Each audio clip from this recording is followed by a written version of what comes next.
There is a seismic shift happening in the world of self-improvement right now, one that promises to redefine the very foundation of how you approach lasting change. For decades, the path to self-improvement has followed a predictable pattern. Set a goal, follow a plan, push through resistance, and hope for the best. Sometimes you get results, sometimes you stall out, and sometimes the old habits snap right back into place the moment your willpower wears thin. This is where most advice stops, right at the limits of willpower and motivation. But today, that boundary gets obliterated. Right now, a new paradigm is emerging that fuses the raw power of quantum physics with the timeless questions of human transformation.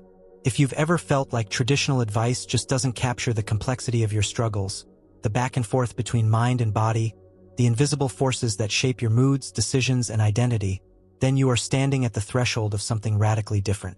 The series you're about to experience is not just another collection of motivational tips. This is a comprehensive journey into the heart of what it really takes to bridge your mind and body and create lasting change. Change that feels almost effortless because it's anchored in the deepest patterns of reality itself. The path we'll follow is called the quantum path to self-improvement. It's built on cutting-edge science, yet it's designed for real life. Over the next 4 hours, you're going to witness a powerful blend of quantum concepts and practical tools for transformation. You'll uncover how the same rules that govern particles and energy can also explain your most persistent habits, and reveal how to rewrite them at their source. This is about harnessing the observer effect to consciously shape your reality, using entanglement to explain why your thoughts and body are in constant conversation, and leveraging superposition to unlock entirely new versions of yourself. We're going to break through the old myths about willpower and motivation, step beyond the boundaries of ordinary self-help, and activate a fresh understanding of your own potential. You'll see why certain changes feel impossible, until a single new perspective flips the script entirely. You'll find out why tiny shifts in awareness or intention can trigger enormous leaps in growth. Most importantly, you'll get actionable frameworks for integrating quantum-inspired strategies into your daily routines, health practices, relationships, and even your approach to time and destiny. Throughout this journey, every chapter will pick up exactly where the last one left off, connecting each insight like a series of quantum leaps, one leading unavoidably into the next. This isn't just a sequence of concepts. This is a transformation in progress, and you're about to step into the current. If you're looking for hype or empty promises, you won't find them here. Instead, you'll find the tools, language, and clarity to finally create the kind of lasting transformation that's felt impossible before now. You'll come to see yourself not as a fixed identity, but as a dynamic process, alive with possibility, constantly evolving on the quantum edge of your own awareness. And it all begins right now. The quantum path to self-improvement is open. Let's uncover how the code of the universe holds the key to lasting, authentic change, and how you can start writing your next chapter one quantum step at a time. For anyone who's ever felt frustrated by traditional self-improvement methods, today marks a turning point. The old ways teach us that the path to change is linear. Set a goal, work hard, and hope for incremental progress. But the results rarely match the promise. Maybe you've experienced it. A rush of motivation at the start, then a slow fade into old patterns. That frustrating cycle isn't just your fault or a lack of discipline. There's something deeper at play. This series opens a radical new doorway. Quantum physics, once reserved for the realm of science labs and chalkboards, is starting to reveal surprising insights into how change actually happens. It turns out the universe itself is governed by rules that are stranger and more liberating than anything most self-help books have ever told you. On this quantum path, you'll see that change is not simply about grit or positive thinking. There's a hidden order, a code running underneath reality, that can be understood, accessed, and even harnessed for personal growth. You're not just a collection of habits. You're not locked into your identity. You're an evolving process, made up of thoughts, energy, choices, and patterns that interact in ways most people never see. This quantum perspective lets you move beyond the old limits and start creating change at a foundational level. Throughout this series, the line between science and personal transformation becomes almost invisible. The same phenomena that allow particles to exist in two places at once, or for distant objects to influence each other instantly, are the same principles you can use to reshape your reality from the inside out. So what's at stake here? Everything.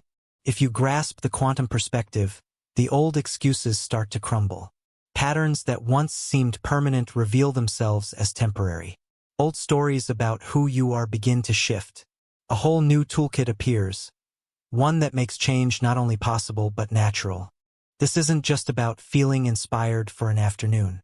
It's about learning how the smallest shift in your perspective or intention can ripple out, creating massive effects in your life, health, and relationships.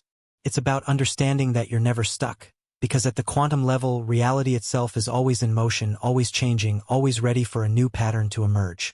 Let's be clear. You're stepping into a space where ancient wisdom and cutting-edge science finally meet. You're not being asked to abandon logic or reason. In fact, you're being invited to use both, alongside a renewed sense of curiosity and wonder. This is about creating change that sticks, not because you forced it, but because you finally understand the true rules of the game.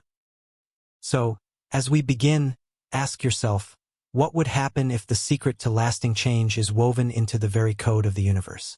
Today, we're about to crack open that code, bringing you a science-meets-spirit approach to self-improvement unlike anything you've seen before. Now that the stage is set, it's time to go deeper. You're ready to see why quantum concepts are suddenly lighting up the world of personal growth. The next chapter will reveal exactly why this revolution isn't just hype, and why the future of self-improvement is being rewritten right now.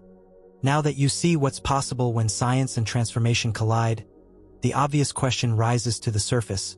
Why are quantum concepts becoming so central in personal growth conversations right now? Why do these ideas, once buried in textbooks and scientific journals, suddenly appear everywhere from coaching seminars to wellness apps? And is this just a trend, or is something deeper happening? Quantum physics, for decades, felt out of reach for most people. It was an abstract language reserved for those who could juggle complex equations and work in laboratories. But quietly, this branch of science has been rewriting our understanding of reality, revealing a world where cause and effect are not always straightforward, where energy and intention matter, and where the boundaries between mind and matter blur in astonishing ways. So why now? The answer is twofold. First, the old models of change are reaching their limits. People have grown weary of advice that never quite lands, of pushing against invisible walls. The gap between what we know and how we live is wider than ever. The traditional mindset, change your habits, think positively, push harder, can't fully account for why some people experience sudden breakthroughs while others remain stuck in patterns for years. That frustration is fueling a search for answers that are both deeper and more honest. Second, we are living in a time where access to knowledge has exploded. Quantum concepts, once locked away in universities, are now decoded and shared in everyday language. The mainstream is finally catching up with the science, and new tools for measuring brain activity, body energy, and the interplay between thought and biology are giving us evidence that this weird science is more relevant to daily life than anyone guessed. It's no longer a matter of belief, it's becoming a matter of results. This movement isn't hype, it's a revolution driven by a hunger for transformation that is truly lasting. People crave tools that work, that honor the complexity of the mind-body connection, that explain why change can be both sudden and subtle, chaotic and ordered, predictable and surprising. The old story that change is only about willpower or discipline just can't hold up against the evidence coming from quantum theory and neurobiology. Quantum physics introduced the world to the idea that particles don't always behave as expected. Sometimes, simply observing a particle changes its behavior. Sometimes, particles separated by vast distances appear to influence each other instantly. These findings sent shockwaves through science, but they also open new doors for personal transformation. The boundaries we once took for granted are far more flexible, and that means our limits are, too. This is why quantum thinking is exploding in self-improvement circles. People see themselves reflected in these discoveries. You're not just a machine made of flesh and habit. You're a living process, constantly in flux, shaped by attention, energy, and relationships, far more dynamic than any old model would suggest. The surge of interest in quantum concepts reflects a deep intuition, that we are more than we seem, and that the rules governing the cosmos might also unlock the secrets of rapid, sustainable change. Quantum mechanics, in plain terms, describes how everything is made of energy and information. It shows that the world is not a set of fixed things, but a flow of probabilities, potentialities, and sudden shifts. In the realm of self-improvement, this means you are never just one thing stuck on a single track. Every thought, every focus, every action sends ripples through your life's field. The past, present, and future are less like a straight line and more like a sea of possibility, waiting to crystallize based on where you put your awareness. Some will tell you quantum ideas are just metaphors for personal growth, but the truth is far richer. They're not just metaphors. They are a roadmap. The observer effect becomes a lesson in how paying conscious attention to your thoughts and behaviors can actually change your outcomes. Entanglement speaks to the instant, sometimes mysterious connection between your mental state and your physical health. Superposition reveals how you contain multitudes of possible selves, and each choice collapses a different path into reality. Why is this approach needed now more than ever? Because the old formulas for change are breaking down in the face of a rapidly changing world. Stress, information overload, and constant uncertainty mean that linear, one-size-fits-all solutions no longer work.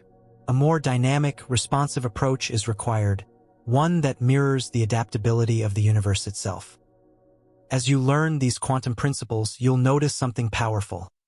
They're not just philosophical musings. They are tools.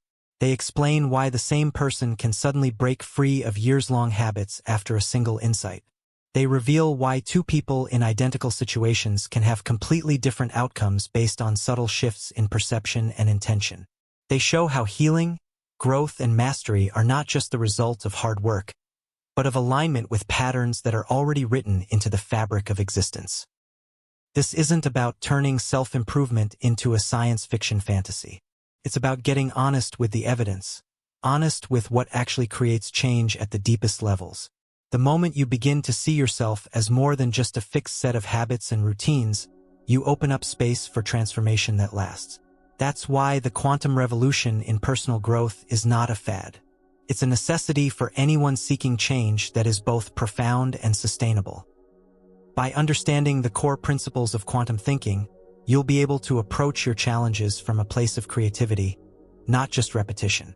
You'll tap into a flow of possibility that runs deeper than logic, and you'll finally have the framework to make sense of sudden breakthroughs and unexpected progress. The patterns are there, waiting for you to step into them. Now that you see why the quantum approach is so essential right now, it's time to cut through the buzz and actually unpack what these concepts mean for your daily experience. In the next chapter, we will break down the core elements of the quantum universe, demystifying the terminology and showing exactly how these ideas relate to your habits, choices, and possibilities. The mystery gets practical, the science gets personal, and your path to change becomes clearer than ever before. Quantum physics may seem like the language of another world, dense, technical, even intimidating. But behind the formulas and jargon lies a universe that is actually far more familiar and relevant than most realize. Stripped to its essentials, quantum theory is about possibility, unpredictability, and transformation. These are not just topics for physicists. They are the building blocks of change in your life. To start, let's clear away the noise and lay out what quantum really means in a way that speaks directly to your experience. Classical physics, think Newton and the laws of motion, operates on the assumption that the world is predictable, stable, and measurable. If you know the starting conditions and the forces at play, you can predict the outcome every single time. This is the model behind most traditional self-improvement. Input equals output, cause equals effect, A always leads to B. But the quantum universe shatters that certainty. On the smallest scales, particles act in ways that defy logic. Sometimes they behave like tiny balls, following a clear path. Other times, they act as waves, spreading out across space, influencing outcomes in unexpected ways. The result is a reality that is flexible, responsive, and open to sudden change. The old rules just don't hold up here, and that has massive implications for how you live and grow. The heart of quantum theory is uncertainty. At this level, you cannot fully know both the position and the speed of a particle at the same time. This isn't just a measurement problem, it's a fundamental property of nature. Reality itself is blurry, full of potential, only collapsing into one state when observed. This isn't a metaphor for your life. It's a literal truth about the universe. But it also provides a mirror for how your habits, beliefs, and choices operate. Think about your daily life. You wake up each morning surrounded by potential. Countless outcomes are possible based on where you focus your attention, the energy you bring, and the decisions you make. Before you act, there's a field of options, a superposition of possible realities. The moment you choose, that possibility collapses into your lived experience. You are constantly, often unconsciously, shaping your reality just by what you notice, what you act on, and what you expect. Quantum theory also introduces the concept of entanglement. In experiments, particles that interact with each other can become linked, no matter how far apart they are later. A change to one instantly affects the other. This might sound strange, but it's not so different from how your thoughts influence your physical state, or how a single powerful emotion can ripple through your entire body. Entanglement is not just a scientific oddity. It describes the web of connections inside you, and between you and the world around you. One of the most striking features of quantum mechanics is the observer effect. The very act of observing something changes its outcome. In the double-slit experiment, particles behave differently when they're being watched. This challenges the old assumption that reality is completely independent of the observer. Applied to personal growth, this means that awareness, conscious observation, has real, measurable power. What you focus on, what you notice, and how you frame your experiences are not passive acts. They literally change the story that unfolds in your life. So, when you hear terms like wave function, collapse, superposition, or uncertainty, know that these are not just scientific curiosities. They are clues for how you can approach change from a new angle. Superposition, for instance, is the state of having multiple possibilities open at once. This is you before a decision, before a habit takes hold, before you respond to a trigger. The act of choosing, of setting an intention, selects one possibility and brings it into reality. Decoding the quantum universe means recognizing that you live in a world of options, not limitations. Every habit, belief, and emotional pattern is not a fixed sentence. It is a probability, a tendency, something that can shift based on awareness and action. The rigid, deterministic view that says once a procrastinator, always a procrastinator falls apart under the weight of quantum evidence. In this model, change is not just possible. It is built into the fabric of the cosmos. Let's bring this back to practical terms. When you set out to make a change, whether it's in health, relationships, productivity, or mindset, think of yourself as a quantum system. The initial conditions matter, yes, but so does your observation. Your focus, attention, and intention are not just passive observers. They are creative forces. Every moment you pay attention to your choices, you increase the probability of a new outcome. Every time you shift your awareness, you nudge your wave function toward a new reality. And here's the best part. You don't need to become a physicist to use these principles. You just need to be willing to see yourself and your life as more than a machine. You are a process, not a product. The unpredictability, the blurriness, the leaps and jumps that seem to come from nowhere. All of it is a sign that you are operating in a quantum reality. This isn't about ignoring practical steps. It's about supplementing them with a deeper understanding of how reality operates at the most fundamental level.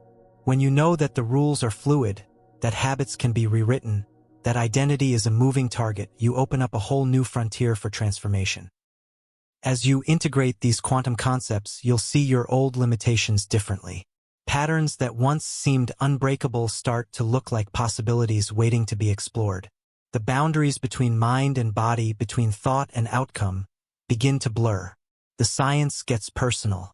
And every day becomes an opportunity to reshape your world at the level of energy, intention, and choice. Now that you've stripped away the jargon and uncovered the meaning behind quantum language, it's time to take the next step. You're about to explore how the tiniest, most fundamental elements of reality, the subatomic world, mirror the patterns of your mind. In the next chapter, you'll discover how your habits, thoughts, and emotions behave like quantum particles. Unpredictable, full of energy, and capable of unlocking transformation that goes beyond anything you've experienced so far. Now that you've cut through the fog surrounding quantum terminology, something remarkable becomes clear. The same forces that govern the tiniest building blocks of the universe also show up in the patterns and habits of your daily life. This isn't just a poetic comparison. It's the practical link between quantum science and the inner workings of your mind. Picture the world at the subatomic level.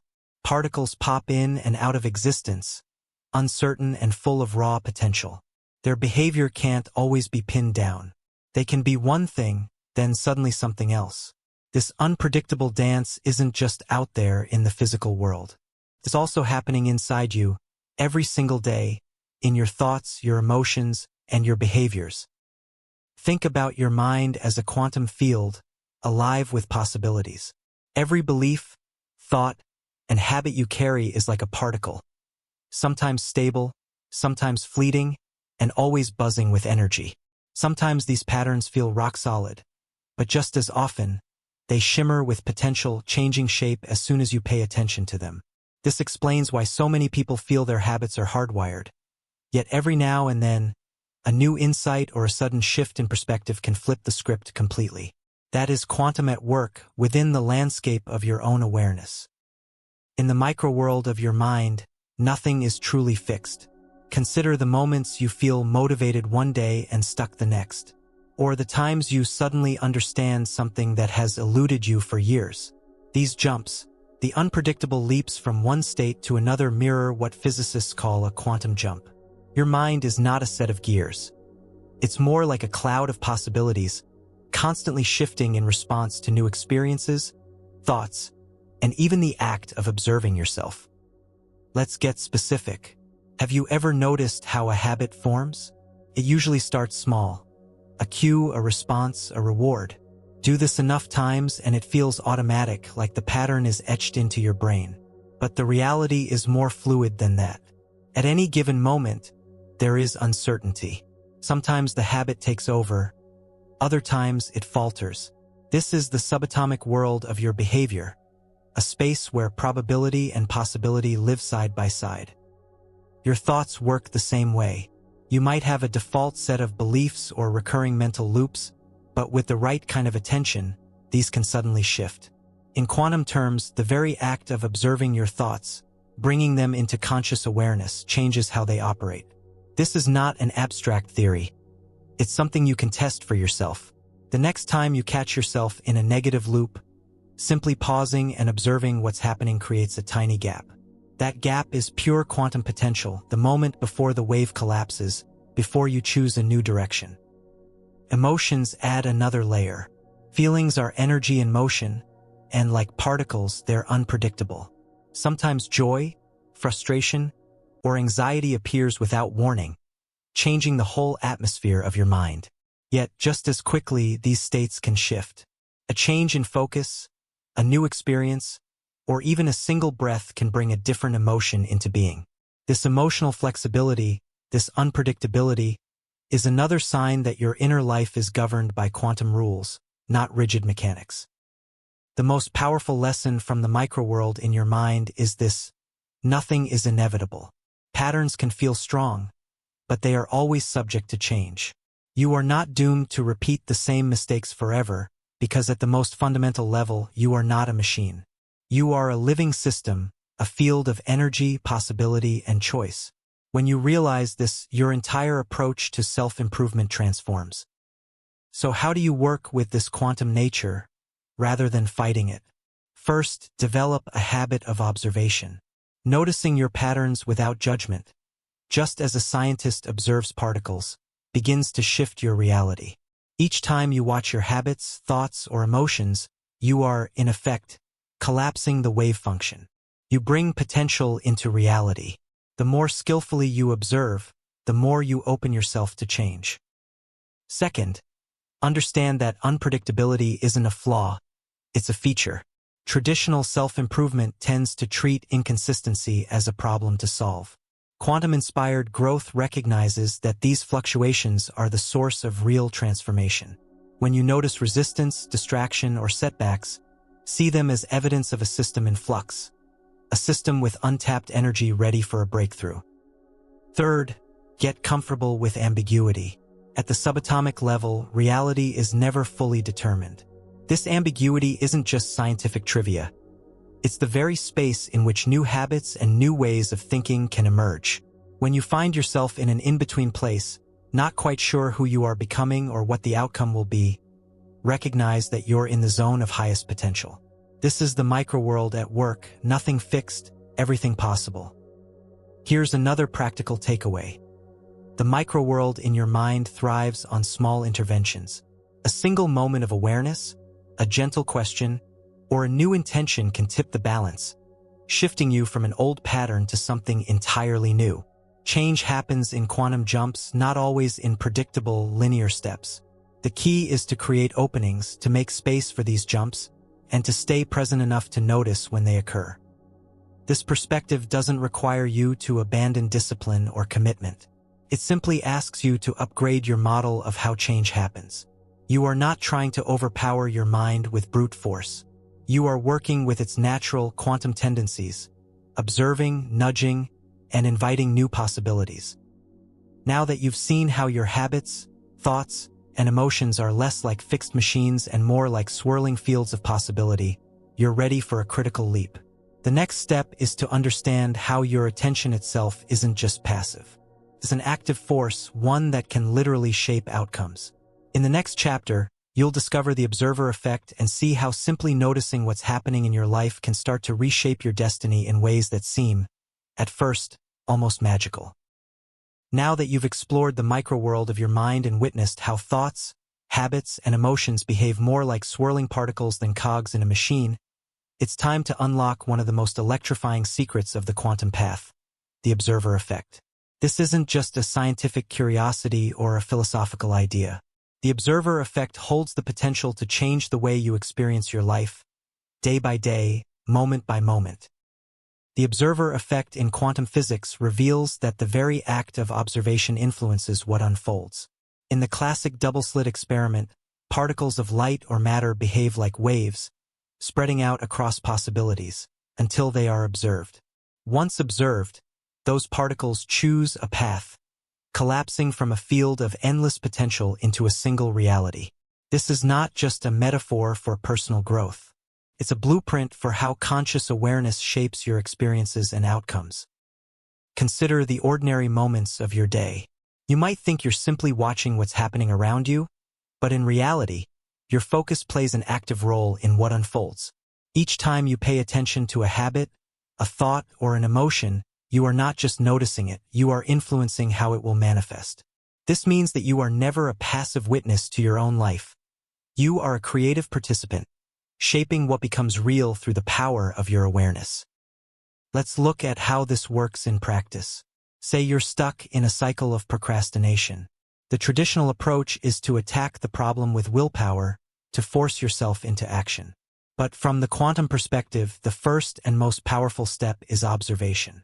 The moment you shine the light of awareness on the habit, watching it without judgment or self-criticism, something shifts.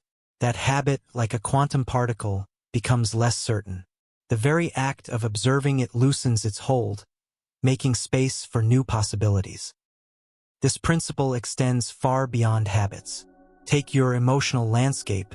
When you notice frustration or sadness bubbling up, the knee-jerk reaction might be to suppress, deny, or fight against those feelings. The quantum approach suggests something radically different. By simply observing your emotional state, naming it, allowing it, witnessing it, you create a space where transformation can happen. Observation doesn't just reveal, it reshapes. Why does this work? Because your mind and body are constantly in a dance of feedback. When you observe, your brain's neural circuits begin to rewire. The chemicals released in your body shift. Your internal story changes course. This is the observer effect in action, a feedback loop where attention becomes the architect of your experience. This insight is powerful for another reason. Most people believe they are trapped by circumstances or habits because they're unaware of the invisible force of their own attention. They underestimate how potent conscious observation can be. But the more skillful you become at observing your inner world, the more you see how reality responds. Outcomes that seemed set in stone start to move. Patterns that felt inevitable begin to dissolve. Observation, however, is not just about seeing, it's about seeing clearly. The quality of your observation matters. Mindful, non-judgmental attention is the golden key. If you watch yourself with harshness or expectation, you simply reinforce the old pattern. But when you watch with curiosity, openness, and patience, the field of possibility expands. You shift from being a victim of circumstance to the creator of new outcomes. This approach doesn't mean ignoring problems or pretending everything is fine. It means engaging with life as it actually is, right here, right now. When you face setbacks or challenges, you don't just react automatically. You pause, observe, and let your attention become the catalyst for change. Now that you've experienced the power of the observer effect, it's time to confront one of the most fascinating consequences of quantum thinking: the concept of infinite possibilities. The reality you live in is not a single straight line, but a branching web. A universe that's constantly offering you new paths, choices, and versions of yourself, each waiting to be realized. In the world of quantum physics, one thought experiment has become legendary: Schrödinger's cat. In this scenario, a cat is sealed in a box with a mechanism that may or may not release poison, triggered by a single quantum event. Until the box is opened, the cat is described as both alive and dead, a superposition of states, neither one nor the other, but both at once. It's only when the box is opened, when an observer looks inside, that one reality is chosen. This might sound strange or even absurd, but the lesson is profound. Before a decision is made, before you look inside the box, your life is also a superposition of possibilities. Each choice you face, every crossroads, every moment of hesitation or hope, these are all boxes yet to be opened, realities yet to be defined. Your future is not fixed. It's a spectrum of outcomes, each as real as the attention you give it. Think about the everyday choices you encounter. There are obvious decisions: what to eat, what to say, whether to reach out to someone, whether to start a new project. But beneath the surface, countless other options are waiting. There are the choices you don't see, the futures you haven't imagined, the versions of yourself you haven't yet considered. Each one is alive in the realm of potential, ready to emerge when observed, when chosen, when acted upon. This is the quantum model of self-improvement. You are never just one thing. You are a set of possibilities, each with its own story, its own habits, its own destiny. Your current reality is not the only reality available to you. It's simply the one you've observed the most, chosen the most, acted on the most. The old belief that you are stuck, that your past defines your future, falls apart in the face of quantum possibility. When you apply this to your personal growth, something incredible happens. The limits you've accepted start to loosen. You realize that every old pattern, whether it's a habit, a fear, or a story about who you are, is just one potential, not the only one. There are always other boxes waiting to be opened, other versions of you waiting to step into the light. Consider the moments when you've surprised yourself. Maybe you responded with unexpected calm in a stressful situation. Maybe you suddenly found the courage to speak up, or changed your routine after years of resistance. These moments aren't random. They are evidence of the many possibilities you carry within you. At any time, you can collapse a new reality into being by making a different choice, by observing yourself differently, by daring to see what else is possible. This isn't about pretending that anything is possible without effort or intention. The choices you make matter, but you're not limited to one path simply because it's familiar. The universe is always offering you branches, new timelines, new identities, new outcomes. The key is to recognize that every decision, every focus, every act of observation is a chance to choose which box to open, which reality to make real. So, how do you actually live from this place of infinite possibility? Start by questioning the assumptions you hold about yourself. The belief that, I'm not creative, I'm always late, I can't change. These are just boxes you've opened repeatedly. Each time you notice the belief, observe it, and ask, what else could be true? You invite a new possibility to the surface. Next, cultivate a habit of conscious choice. When faced with a decision, pause and recognize the moment as a branching point, a quantum split in your own timeline. You might only see 2 or 3 options, but there are usually many more hidden just beneath the surface. Even a tiny shift, choosing a new thought, a different response, or a fresh action, can launch you onto an entirely new trajectory. Living in infinite possibilities also means embracing uncertainty. There's a temptation to cling to what's known, to stick with familiar outcomes because they feel safe. But the quantum universe rewards those who are willing to step into the unknown, to open the box and trust that something new is waiting. This isn't blind faith. It's an understanding that reality itself is built on potential, not guarantees. This perspective can be both thrilling and a little unnerving. It means your future is up for grabs, never set, always waiting to be shaped by your observation, your attention, and your courage to choose. It means you don't have to live inside yesterday's story. You can choose again and again and again until the version of yourself that you most want to live becomes the reality you inhabit. The beauty of the quantum path is that you don't need to figure out every possibility in advance. You just need to recognize that they exist and to keep opening boxes with curiosity and intention. When you do, you'll find yourself stepping into new experiences, new strengths, and new levels of growth that once felt out of reach. Now that you've seen how every moment contains a superposition of futures, how you are always more than one thing, and always capable of collapsing a new reality into existence, it's time to ask an even deeper question. If you are a field of possibility, what else in your life is entangled with you? How do your mind and body interact across distances, across time, shaping each other in ways you might never have considered? In the next chapter, you'll uncover the science and practice of entanglement and see how your deepest connections may be the very key to transformation. You've now seen how every decision, every moment, is a crossroads between infinite possibilities. But if your reality is not a single straight path, what keeps your experience coherent? What binds your choices, your identity, and your physical health together in a way that feels, at times, unbreakable? The answer comes from another quantum mystery, entanglement. The same force that connects particles across vast distances also explains the astonishing connection between your mind and body. In quantum physics, entanglement refers to the way 2 or more particles become linked.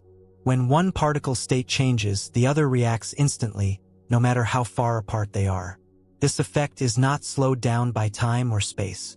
The particles remain mysteriously united, as if they share a hidden channel of communication that defies logic. For years, scientists tried to explain it away. Now, it's accepted as a foundational feature of reality. This same principle of connection operates within you. Your thoughts, emotions, and beliefs are not isolated from your physical body. They are entangled, constantly influencing each other in ways that can be subtle, sudden, or profound.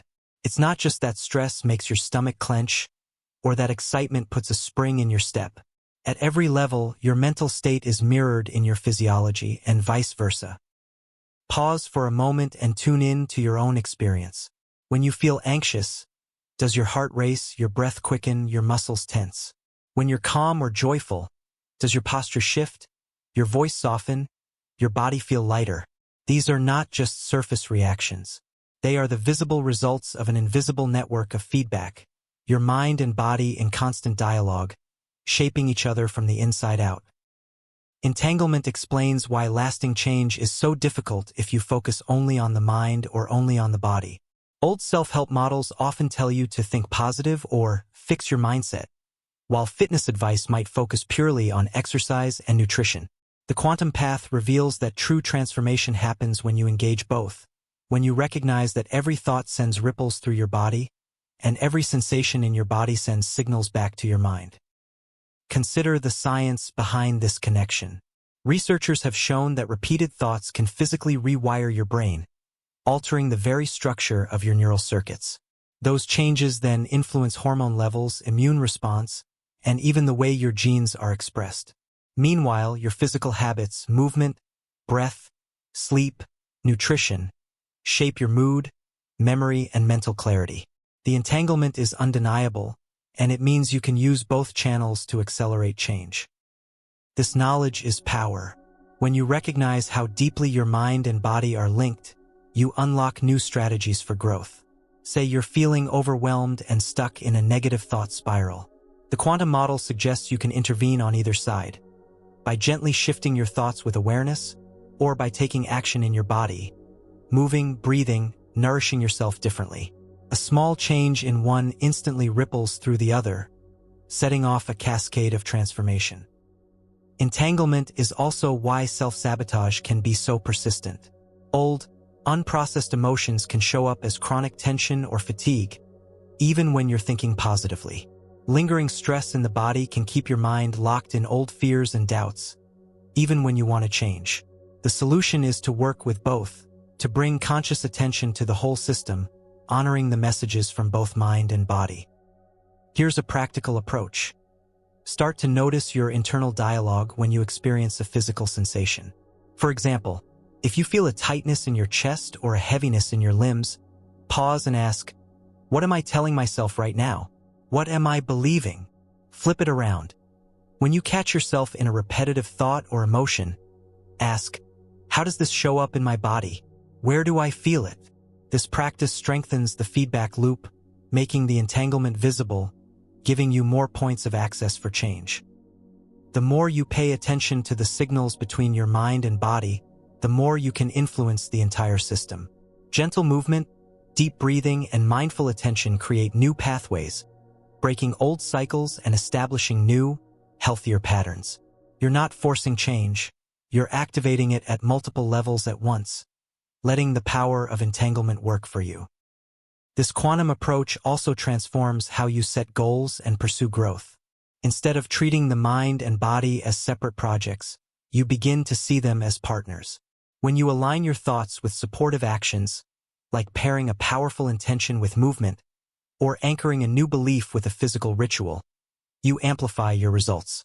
The feedback grows stronger, the change feels more natural, and you find yourself shifting with less effort. As you tune in to your own entanglement, you may notice that some patterns are more stubborn than others. These are places where the mind and body have reinforced each other for years, creating a self-sustaining loop. Instead of getting frustrated, use this as a signal to bring more awareness, more compassion, and more curiosity. Each loop is not a trap, but a place of untapped potential. By shifting one part of the system, you can influence the whole. Entanglement also reaches beyond your own skin. Just as quantum particles can become entangled across distance, your relationships mirror your internal state. The energy you bring to a conversation, a partnership, or a community sets off a cascade of responses. When you change your own state, you often notice shifts in the world around you. Another reminder that connection is a fundamental law of the universe. Now that you've unlocked the secret of entanglement, the next mystery awaits. If your mind and body are constantly in conversation, what about your daily routines? How do your habits and actions, repeated over time, collapse into a single version of reality, or leave room for hidden possibilities to shape your day? In the next chapter, you'll explore the quantum double-slit experiment as a blueprint for your habits, revealing how unseen possibilities can shape everything you do. You've now seen how your mind and body are inseparable, constantly influencing one another in a dance that's both subtle and profound. But the quantum story gets even more interesting when you look at the routines and behaviors that make up your daily life. To understand how habits form, stick, or break apart, it's time to take inspiration from one of the most famous quantum experiments ever conducted, the double-slit experiment. Here, you'll see how the possibilities hidden in your habits are far greater and stranger than you might ever expect. The double-slit experiment is deceptively simple. Shoot particles, like electrons or photons, at a barrier with two slits and let them land on a screen behind. If you don't watch, the particles behave like waves, creating an interference pattern, a series of light and dark bands, showing that every particle explores all possible paths. But when you observe which slit the particle passes through, the pattern collapses. Suddenly, the particle behaves like a solid ball, choosing one path and landing in a single spot. The act of observation turns possibility into reality, just as it does in every moment of your life. What does this mean for your habits? Every day, you repeat actions almost automatically. Brushing your teeth, checking your phone, reacting to stress, eating your meals, working, relaxing. Each habit is like a particle passing through the slits, sometimes following a predictable track, sometimes opening up to a world of hidden options. When you're on autopilot, your actions repeat, tracing out a familiar pattern. But just beneath that surface is a field of potential. All the different ways your day could unfold, all the alternate choices you could make, all the new versions of you that are waiting for a chance. The difference comes down to awareness.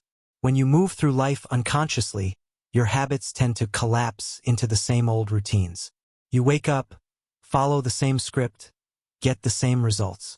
But when you introduce conscious observation, when you notice, question, or bring mindful attention to what you're doing, something shifts. Suddenly, the field of possibilities opens. You see options you hadn't noticed before.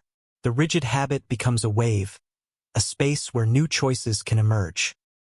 Take a moment to consider a routine you want to change.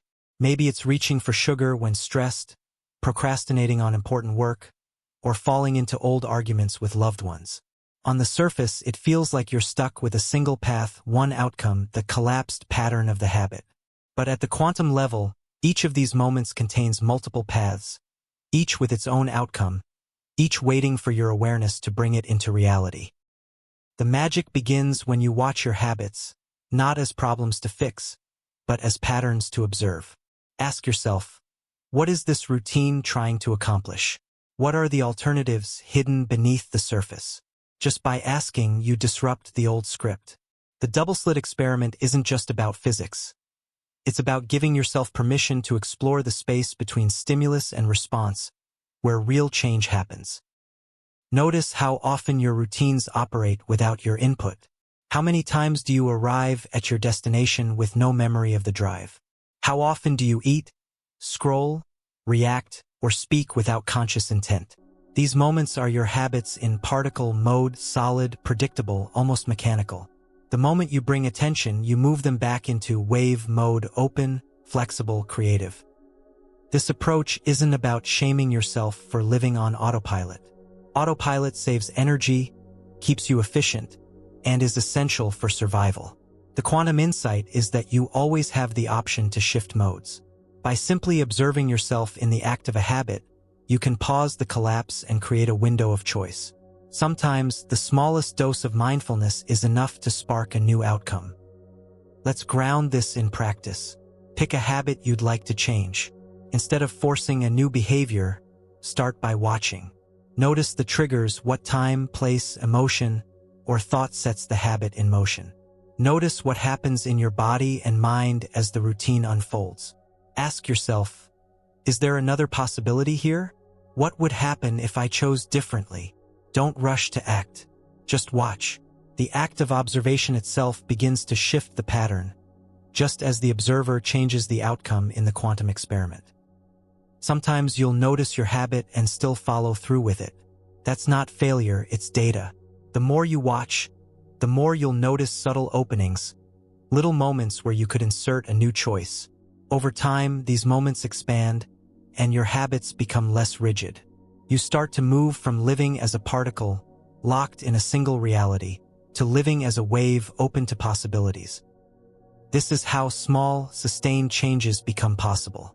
Rather than trying to overhaul your life overnight, you cultivate a relationship with your habits, treating them as living processes. You ask better questions.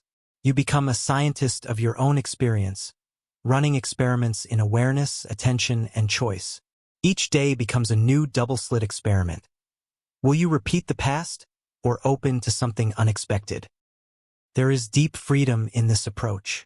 You don't have to be perfect, only present. You don't have to break every habit today, Only notice the field of possibility each time one arises. The double-slit experiment teaches you that reality is always more flexible than it appears. Change is not about force, it's about observation, curiosity, and a willingness to see what else is possible. Now that you see your habits as quantum patterns, sometimes collapsed, sometimes wide open, you're ready for an even deeper shift. You've seen how possibility lives beneath every routine. But what about the beliefs that tell you what's possible in the first place? In the next chapter, you'll learn how your limiting beliefs are nothing more than patterns of probability, waiting to be rewritten at the most fundamental level, one atom at a time. Now that you've uncovered the quantum secrets behind your habits, how every routine can be a doorway to new possibilities through conscious observation, the next step is to tackle the invisible forces shaping those routines, your beliefs. Some beliefs feel like hard facts, as if they are built into your very DNA. But here's the quantum truth. Every belief, even the ones that seem most unbreakable, is just another probability. One that can be shifted, rewritten, and replaced. The boundaries you think you see are never truly solid. Limiting beliefs are the most powerful habits of all. They are the silent scripts running beneath your actions, shaping what you try, what you expect, and even how you interpret success or failure. Traditional self-improvement often treats these beliefs as something you must overcome, as if you are at war with your own mind. The quantum path invites a different approach. Treat your beliefs like patterns of energy, waiting to be observed, understood, and, if necessary, collapsed into something new. Take a moment to reflect. What beliefs are guiding your life right now? Maybe it's, I'm not good with money, I always fail at relationships, or change never lasts for me. These phrases aren't just passing thoughts. They are probabilities you have observed so often that they feel like certainty. In the quantum model, every belief is simply a field of energy, a cluster of thoughts and feelings that have been reinforced again and again. The more you observe and act on a belief, the more likely it is to collapse into reality. But here's the key: beliefs, like quantum particles, are always subject to uncertainty. They are never the only possibility. Even your most persistent limiting belief is surrounded by alternatives, by competing thoughts, memories, or evidence that contradicts the old story. The fact that you sometimes act differently, surprise yourself, or achieve more than you expected is proof that other realities exist, just beneath the surface. The first step in breaking down limiting beliefs is to see them for what they are: temporary, shifting patterns, not hardwired truths. Start by noticing when a belief arises, especially one that feels heavy, restrictive, or discouraging. Instead of fighting it or trying to banish it, pause and observe. Ask yourself, what is this belief made of? Where did it come from? What experiences or voices have reinforced it? The act of observation, as you've seen before, is powerful enough to disrupt the old pattern. Notice how beliefs feel in your body. Often, limiting beliefs show up as sensations: tightness in the chest, heaviness in the stomach, tension in the shoulders. This is entanglement at work. Your mind's story becomes your body's reality. When you observe a belief, bring your attention not just to the thought, but to its physical echo. This dual awareness helps to loosen the grip, signaling to your system that a new pattern is possible. The next move is to treat beliefs as probabilities, not facts. When you catch yourself thinking, I always mess this up, reframe it as, I have a habit of expecting to mess this up. This subtle shift puts space between you and the belief. It recognizes the role of repetition, but leaves room for new outcomes. You are not denying the past, you are refusing to let it dictate the only future. Try experimenting with competing beliefs. For each limiting story, bring to mind an example, however small, of when the opposite was true. If your belief says, I'm terrible at learning new skills, recall a time you did learn something new, even if it was minor. Each of these counterexamples is a particle of possibility, a signal that the field is more open than it appears. The more evidence you gather, the less likely the old belief will dominate. Visualization can help amplify this process. Picture your limiting belief as a cloud of energy, swirling with doubt, fear, or shame. Now imagine sending a beam of observation, your conscious, non-judgmental attention, straight into the cloud. Watch how the energy shifts, disperses, and reveals new colors, new patterns, new openings. This is not just a creative exercise. It's quantum practice. Your focused attention is what changes the outcome. Affirmations, when used with quantum awareness, are not just wishful thinking. They are intentional acts of collapsing new realities. The key is to pair your affirmations with genuine observation. Instead of repeating, "I am confident," while secretly doubting it, try, "I am learning to access confidence more often. I am noticing new possibilities for strength." These statements don't force the outcome. They invite it, creating space for new probabilities to arise. Another quantum strategy: seek out environments and people who challenge your old beliefs. The feedback you receive from your surroundings, words, actions, reactions, can either reinforce or unravel limiting patterns. Notice how you feel and think in different settings. Sometimes, a single conversation or a new environment is enough to create a quantum jump, opening you to a new version of yourself. It's important to be patient. Limiting beliefs are persistent precisely because they have been observed, chosen, and acted upon for years. But even the most stubborn belief is still a pattern, not a prison. Every time you watch, question, or choose differently, you reduce its power. Over time, the old probability collapses, and a new one takes its place. Breaking down limiting beliefs the quantum way means shifting from battle to observation, from force to awareness. You recognize that beliefs are real only as long as you feed them with attention. The moment you choose curiosity, the field opens, and new stories begin to form. This is the science and the art of personal transformation. Atom by atom, thought by thought, reality by reality. Now that you've learned how to shatter limiting beliefs and unlock the field of possibility within, it's time to face the deeper challenge that comes with this new freedom. If reality is a field of probabilities, why does change so often feel impossible? In the next chapter, you'll discover the quantum uncertainty principle and see how your brain's craving for certainty can keep you stuck, until you learn to harness the power of uncertainty for unstoppable growth. Now that you've shattered the illusion of limiting beliefs and seen how they're just patterns of probability, another puzzle appears. If beliefs and habits are so malleable, why does real change so often feel out of reach? Why, even after fresh insights or new motivation, do you find yourself slipping back into old patterns?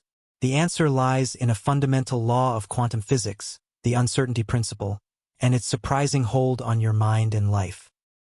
In quantum theory, the uncertainty principle states that some aspects of reality cannot be known with perfect clarity at the same time. For example, you can know exactly where a particle is, or you can know exactly how fast it's moving, but never both at once. The more certain you are about one, the less certain you are about the other. This isn't just a measurement flaw. It's a basic property of the universe. At the smallest levels, life itself is fuzzy, unpredictable, and always in motion. So what does this mean for self-improvement? At first glance, it might seem like a cosmic inconvenience. But it's more than that. It's a direct reflection of how your brain and body handle change. Humans are wired to crave certainty. The brain loves patterns, predictability, routines. Certainty creates a sense of safety, a feeling that you know what's coming next. Even when a habit or belief isn't serving you, it still provides the comfort of the known. Change, on the other hand, is pure uncertainty. When you try to do something new, break a habit, build a skill, step outside your comfort zone, you immediately face a wave of ambiguity. Will this work? What will happen? Who will I be if I change? The old patterns are familiar, even if they're painful. The new possibilities are exciting, but they're also unknown. Your nervous system registers this uncertainty as risk, and so it tries to steer you back to safety, back to what it can predict. This is why change can feel impossible, even when you desperately want it. It's not a lack of willpower, intelligence, or desire. It's the push and pull of two fundamental forces, the need for certainty and the potential of possibility. When you get stuck, it's often because your mind is clinging to what it knows, unwilling to face the blur of the new. The uncertainty principle isn't just a quantum rule. It's the challenge every person faces at the edge of transformation. But here's where the quantum path flips the script. Instead of fighting uncertainty, what if you welcomed it? The uncertainty principle, after all, is not a flaw in the universe. It's the engine of creativity, growth, and discovery. If everything were certain, nothing would ever change. No new realities could emerge. No old patterns could dissolve. Uncertainty is where the magic happens. The place where old habits loosen, new beliefs take root, and fresh outcomes are born. So how do you harness this uncertainty for change instead of letting it sabotage you? The first step is to become aware of your relationship with uncertainty. Notice how your mind reacts when the future is unclear. Do you tense up, retreat, overthink, or try to force an answer? Do you fall back on old patterns just to regain a sense of control? These are signs that your system is prioritizing certainty over growth. This awareness alone is a huge shift. Suddenly, you're not just reacting, you're observing the process in action. The next move is to practice staying with uncertainty, rather than rushing to escape it. This can be as simple as pausing for a breath when you're unsure what to do next, or as profound as choosing to wait before making a decision, just to see what new options appear. When you stop trying to collapse the wave into a single answer right away, you allow new possibilities to emerge. You give yourself room to be surprised, to learn, and to change. This practice can feel uncomfortable at first, because your brain craves the comfort of knowing. But over time, the discomfort becomes a sign of growth. It means you're in the zone where transformation is possible. The old habit is losing its grip. The new habit is still unformed. You are, for a moment, a superposition of old and new, past and future, certainty and possibility. This is the edge where change really happens, not in the safety of what you already know, but in the uncertainty of what's still unfolding. Let yourself get curious about uncertainty. Ask questions like, what might happen if I try this? What else could be true? How would I act if I didn't need to be sure right now? These questions open the field, inviting your mind and body to experiment, play, and adapt. Suddenly, uncertainty isn't an enemy. It's a playground. It's also worth noting that every breakthrough, scientific, creative, or personal, starts with not knowing. The most powerful changes in your life are born from moments of confusion, chaos, and doubt. The trick is to stay present, to trust the process, and to keep your awareness alive as you move through the blurry middle. That's where quantum jumps are possible. That's where you break free from the old and step into the new. Instead of seeing uncertainty as a barrier, start viewing it as a signal. When you feel lost, unsure, or on shaky ground, you're not failing. You're in the birthplace of change. This mindset alone transforms your experience. Suddenly, you can face the unknown with confidence, knowing that you are aligned with the most creative force in the universe. Now that you've learned how the uncertainty principle is not your enemy, but your greatest ally, you're ready for a practical breakthrough. It's time to stop letting uncertainty freeze you and start using it to actively dissolve old patterns. In the next chapter, you'll discover a step-by-step quantum ritual for collapsing outdated habits and stories, turning the unpredictability of change into the fuel for your most powerful transformation yet. Now that you've recognized uncertainty as the true gateway to change, it's time to transform that insight into action. If the boundaries of your reality are as fluid as the uncertainty principle suggests, then you need a way to move through that fuzzy zone, letting go of old habits and collapsing new possibilities into reality. The answer is a ritual, but not the kind built on superstition or willpower. This is a quantum ritual, a series of precise, awareness-driven steps that harness the rules of the universe to break through even your most stubborn patterns. Start with observation. Pick a habit, behavior, or self-story you want to change. It could be a cycle of procrastination, a flare of anger, a belief that nothing ever works out for me. The first step is to shine the spotlight of awareness on it. No fixing, no judging, just pure observation. Watch what triggers the pattern. Notice what you think, feel, and do when it activates. Where do you feel it in your body? How does your energy shift? This is your personal quantum field, alive, dynamic, and ready for something new. Next, name the pattern aloud or in writing. Give it a shape, a color, a name if you like. The act of naming is more powerful than it seems. It takes the swirling cloud of energy and gives it form. The quantum world tells us that energy condenses into matter through attention. Naming is your first act of collapsing the wave. You transform the invisible into the visible, making it something you can work with. Now pause and feel the uncertainty. Let yourself rest in the space between the old habit and whatever comes next. Don't rush to fix it or force a new outcome. Sit with the discomfort, the ambiguity, the sense that anything could happen. This is the moment of maximum potential, the place where reality is still undetermined. Remind yourself, just because this pattern has appeared countless times before does not mean it is fated to return. Bring curiosity to the pattern. Ask, what is this trying to accomplish? What need is being met, however imperfectly? Every habit, even the ones that seem destructive, was created to serve a purpose.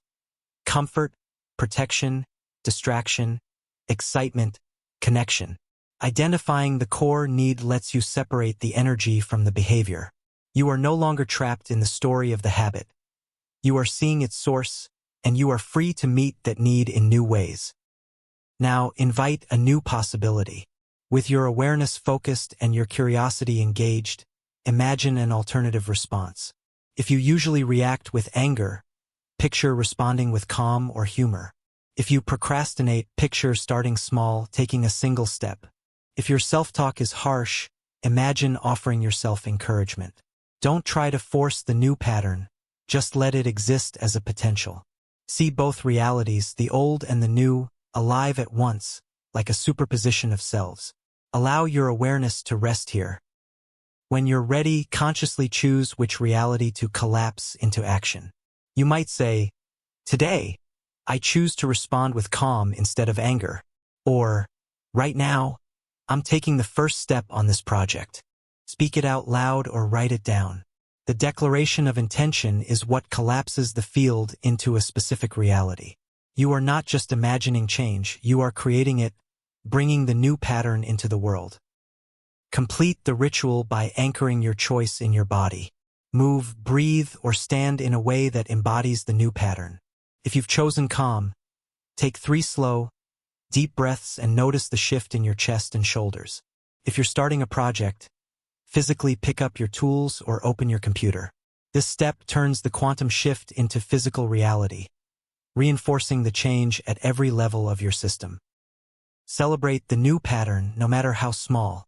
Acknowledge that you have just created a quantum jump, moving from probability to reality, from the old loop to a new outcome. The more you mark these moments, the more your mind and body learn that change is possible, that uncertainty is not a threat, but an invitation to growth. This ritual is not a one-time event, but a practice. Each time you notice an old habit or limiting story, repeat the steps. Observe, name, feel the uncertainty, get curious, invite a new possibility, consciously choose, anchor in the body, celebrate. Over time, the act of noticing becomes second nature. You find yourself less trapped by autopilot, more able to pause and pivot. Each repetition strengthens your capacity for quantum change. You'll notice something else, too. The old patterns begin to lose their charge. The more you meet them with curiosity and choice, the less they feel like prisons. You start to sense that every habit, no matter how sticky, is just a field of energy, a probability waiting for your attention to change it. The most stubborn stories are often the ones with the most potential for breakthrough. This quantum ritual honors the natural laws of your mind and body. It doesn't rely on forcing yourself or shaming yourself into change. Instead, it treats you as a living process, capable of evolving, adapting, and creating new realities. With each cycle, you move from old scripts to new possibilities, from reaction to response, from stuckness to freedom. Now that you've practiced collapsing old patterns with conscious choice, the path opens even further. You don't have to make huge leaps all at once. Sometimes, the smallest quantum shifts can create the biggest changes. In the next chapter, you'll uncover the secret of the quantum leap. How tiny, well-placed actions can alter your trajectory and make transformation feel almost effortless. You've now learned to collapse old patterns using awareness, intention, and choice. The quantum ritual revealed that change doesn't require brute force or monumental effort, just the willingness to pause, observe, and select a new reality. But now it's time to answer a question that lives at the heart of both physics and transformation. How can the tiniest shift, the simplest change, have an outsized impact on your life? This is the principle of the quantum leap, a phenomenon as real in self-improvement as it is in the quantum world. In classical thinking, progress is always slow and steady, like climbing a staircase one careful step at a time. The assumption is that bigger change requires bigger effort, and that the path to your goals is always linear. But the universe, at its deepest level, doesn't work that way. In quantum physics, particles don't move from point A to point B by sliding smoothly along a line. They jump, disappearing from one place and reappearing in another without passing through the space in between. These quantum leaps are unpredictable, instant, and often triggered by the smallest nudge. So what does this mean for your growth? It means that real transformation often happens not through endless struggle, but through small, strategic shifts, tiny adjustments in mindset, behavior, or environment that set off a cascade of change. Sometimes, a single insight or a minor tweak in your routine can send you leaping to a whole new level, bypassing the old story altogether. You may have experienced this yourself. One moment you're stuck, cycling through the same thoughts or habits, convinced nothing will ever change. Then something happens, a conversation, a new idea, a choice to try something different, and suddenly, the whole landscape of your life rearranges. What felt impossible is now natural. What was stuck is now flowing. This is a quantum leap in action. The quantum path to self-improvement is built around these moments. It recognizes that progress isn't always gradual. Sometimes, the right move at the right moment can do more than weeks or months of hard effort. Your job isn't to force change, but to stay present and receptive, to recognize the tiny openings that make big shifts possible. One of the most powerful ways to trigger a quantum leap is to shift your perspective. Instead of seeing yourself as someone trying to fix a problem, view yourself as an explorer, tuning into the field of possibility. When you ask new questions, look for hidden options, or simply pause to observe what's happening, you disrupt the old pattern and create space for something new to appear. This mental shift alone can open the door to surprising breakthroughs. Another strategy is to make micro-changes in your environment.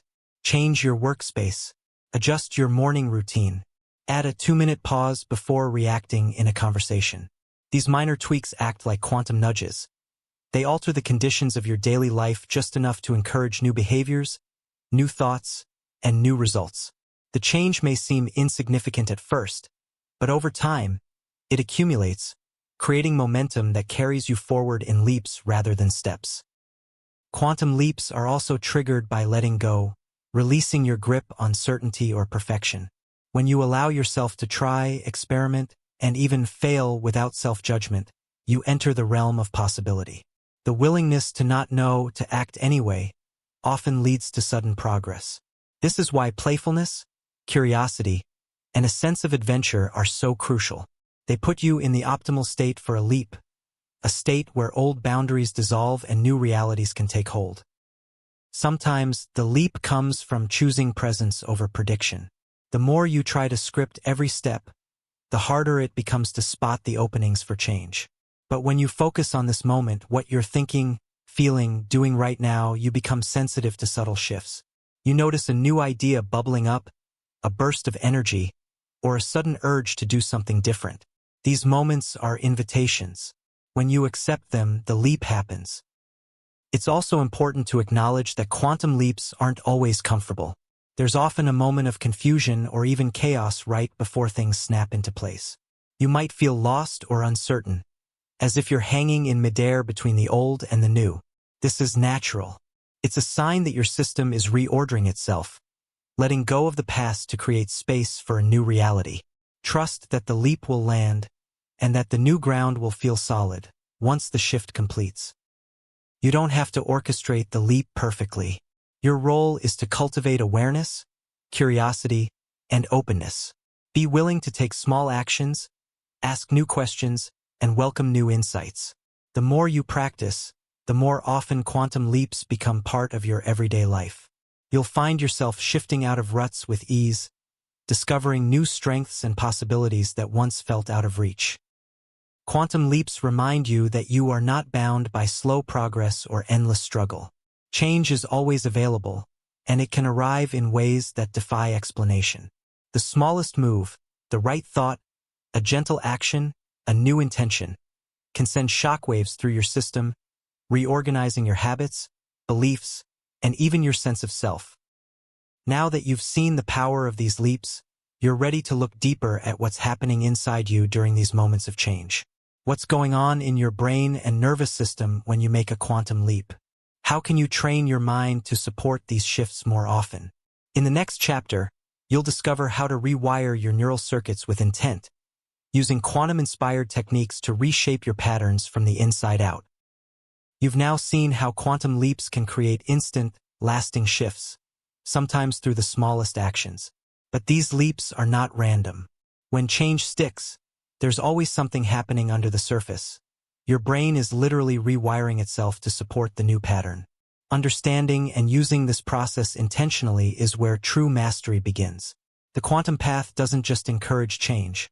It shows you how to make change your new default by turning fleeting possibilities into hardwired reality.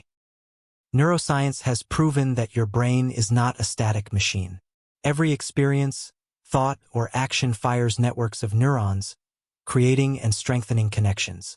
These patterns are called neural pathways, and they determine everything from how you walk and talk to how you react under stress or pursue your goals. Each time you repeat a behavior or thought, the pathway strengthens, making it easier to repeat, harder to break. Traditional approaches try to force new habits by willpower alone, but the quantum path recognizes a shortcut.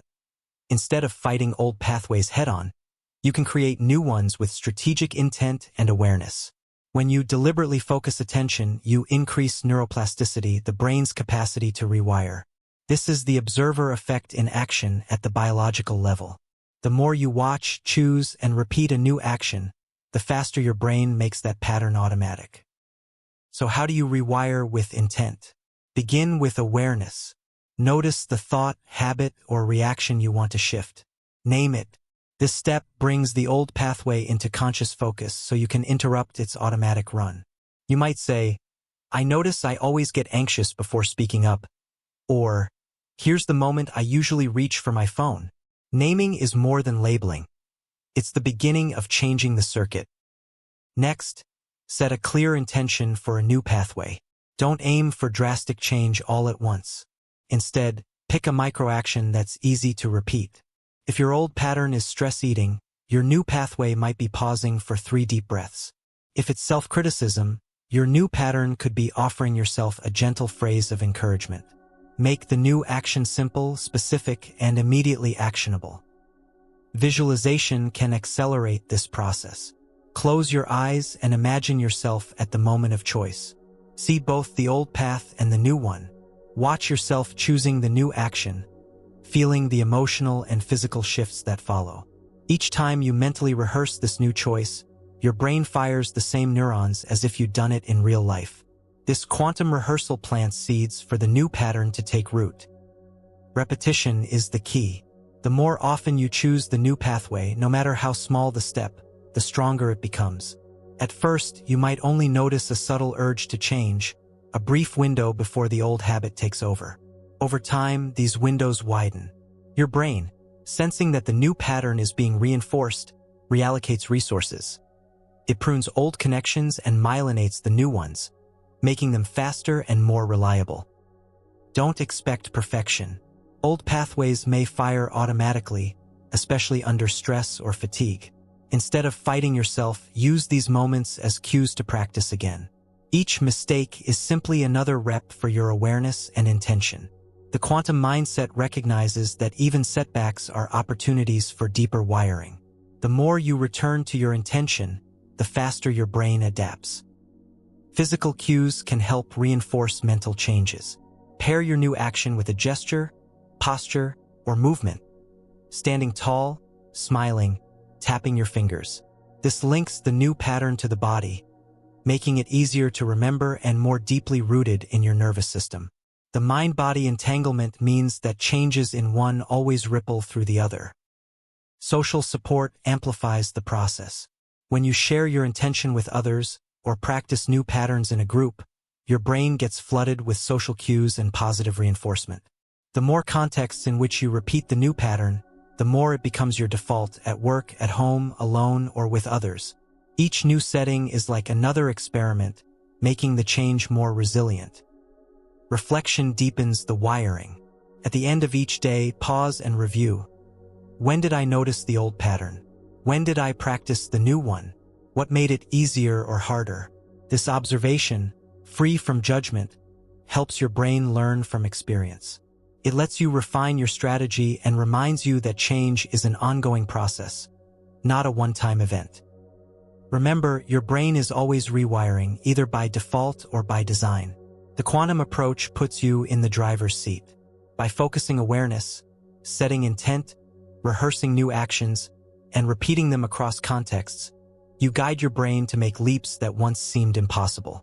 Change becomes less about forcing yourself and more about aligning with the way your brain and the universe naturally operate. Now that you see how intent, awareness, and repetition can rewire your circuits, the next level awaits. You've used your mind to reshape your habits and identity. But what happens when you combine this with the power of awareness itself? When you train your mind to become more present, more open, more attuned to the quantum field of possibility at all times? In the next chapter, you'll discover how mindfulness, reimagined through the lens of quantum science, becomes your ultimate tool for ongoing transformation. Now that you understand how intent and repetition reshape your brain, a new question surfaces: what if you could amplify this process? Not just in specific habits, but in every moment of your life. This is where mindfulness, seen through the lens of quantum science, becomes your most powerful tool for self-improvement. Mindfulness isn't just a relaxation technique or a passing wellness trend. It's the bridge that connects conscious awareness with the field of infinite possibility. At its core, mindfulness is simple: the practice of bringing your attention, non-judgmentally, to what is happening right now. But seen from a quantum perspective, each act of mindful awareness is an experiment in collapsing the wave function of your own experience. Every time you pause to notice your thoughts, emotions, or sensations, you are not just observing reality, you are shaping it. This is the observer effect in action, but now wielded consciously with purpose. Why does this matter for personal growth? Because most of your life happens on autopilot. Old habits, limiting beliefs, and automatic reactions run beneath the surface, repeating the past and narrowing your options. Mindfulness breaks that spell. It interrupts the loop, allowing you to witness the swirl of possibility before it collapses into a familiar outcome. The more you practice, the more you catch yourself in the crucial moment of choice, the quantum edge where real change happens. Think of your awareness as the spotlight that illuminates the quantum field of your mind and body. When the spotlight is narrow and rigid, you see only what you expect, the same old stories and habits. When you widen the beam, new possibilities appear. Mindfulness trains you to move the spotlight at will, to become aware of what was previously hidden, to explore fresh angles and responses you never noticed before. This is not a passive state. Mindfulness is active participation in your own unfolding. It's noticing the chatter of self-judgment without believing it. It's observing a surge of anxiety in your chest without instantly seeking distraction.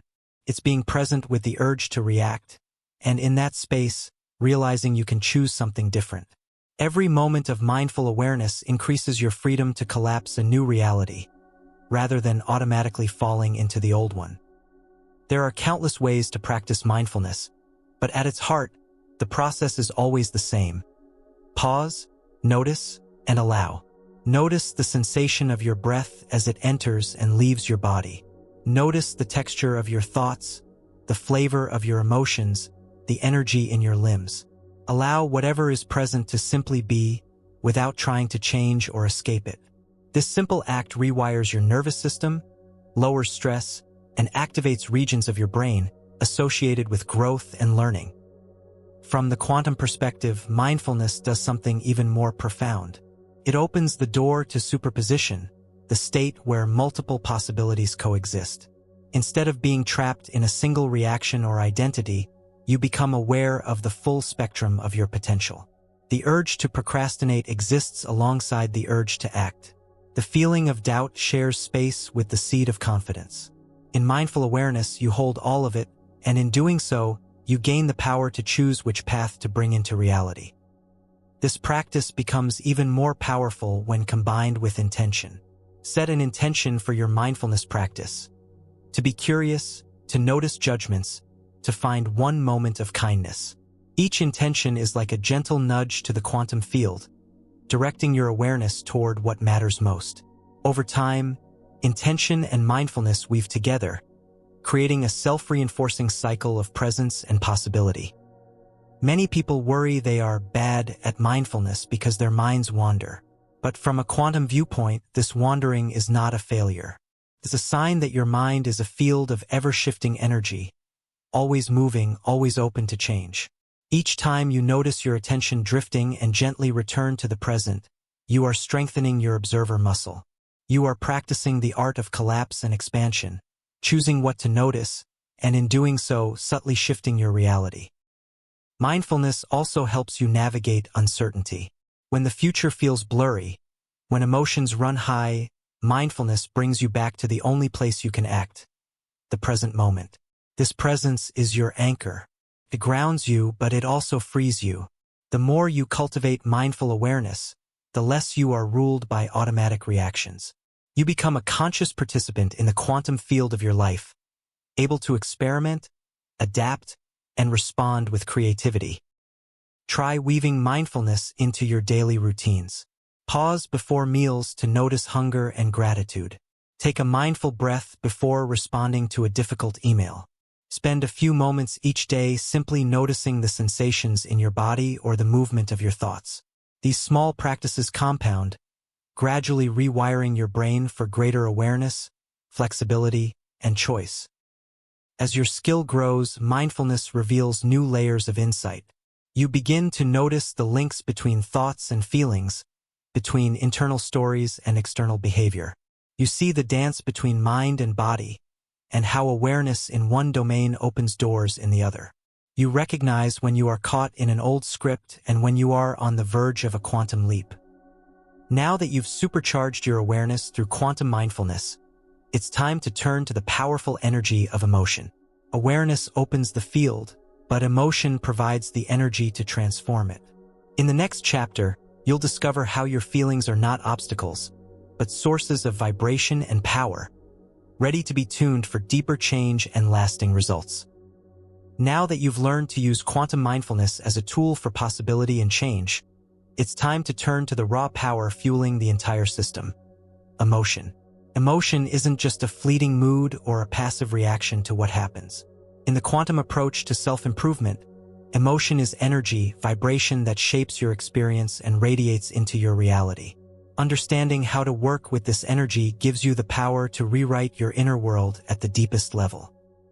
Think back to a moment when a single feeling seemed to color your entire day. Perhaps frustration in the morning left every interaction feeling tense, or a burst of joy made every challenge seem lighter. This is emotion at work, not as a background player, but as a force field influencing thoughts, actions, and even your physical health.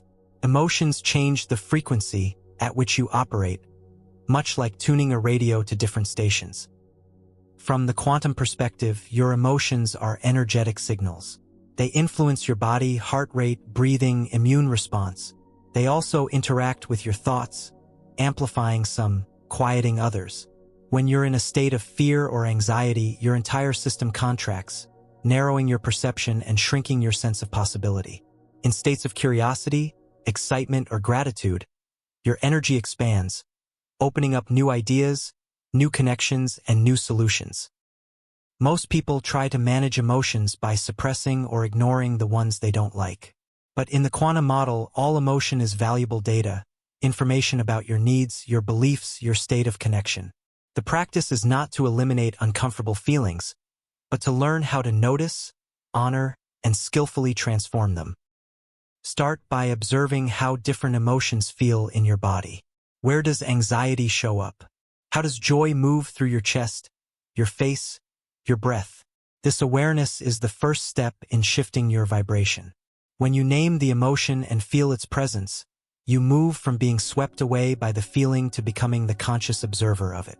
This is the quantum leap from identification to observation, from reactivity to choice. Notice the stories your mind tells about emotion. I shouldn't feel this way. This always happens to me. These thoughts create feedback loops, locking the energy of the emotion in place. The quantum path invites you to question the story. What if this feeling is simply energy passing through? What if it's a signal, a message, pointing toward a need, a boundary, or a hidden desire? With practice, you can learn to transform your emotional energy without denial or repression. Begin with acceptance. Allow yourself to feel fully without judgment. Then, experiment with movement, shifting posture, taking deep breaths, or using sound. These actions help energy move, breaking up the density of difficult emotions. Even a few slow exhales can shift you from anxiety to calm, from anger to clarity. Gratitude is one of the most powerful vibrational shifts available. Research shows that even a brief focus on gratitude changes the brain's chemistry, lowering stress and increasing resilience. In quantum terms, gratitude raises your frequency, amplifying the probability of positive outcomes and helping new solutions collapse into reality. Try starting or ending each day by focusing on something you appreciate, no matter how small. Another high-frequency emotion is curiosity. When you meet your own feelings with curiosity rather than resistance, you keep the energy moving. Curiosity dissolves shame, judgment, and fear, creating space for learning and growth.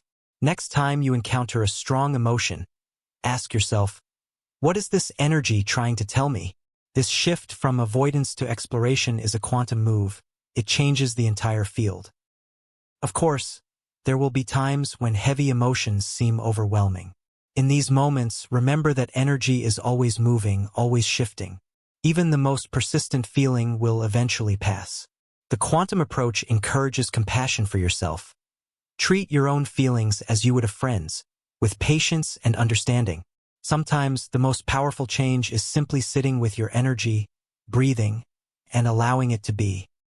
As you work with your emotional energy, you'll notice changes ripple outward. Your physical health may improve. Relationships may become easier, more honest. Opportunities that once felt out of reach may appear as your frequency rises. This is not magic or wishful thinking. It's the science of energy, intention, and attention playing out in your daily life.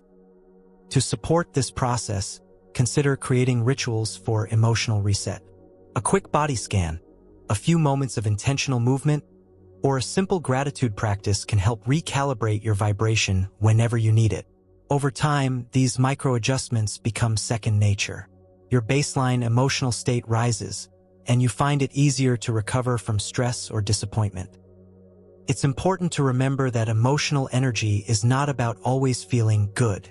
The goal is authenticity and flow, not forced positivity. Sometimes the most valuable work comes from feeling what is real, letting the energy move, and trusting that every state is temporary. With practice, you learn to ride the waves rather than be capsized by them. You now have the tools to observe, honor, and shift your inner vibration. Emotion, once a source of confusion or resistance, becomes a trusted ally, a source of insight and transformation. As you learn to master your energy, you set the stage for even deeper change.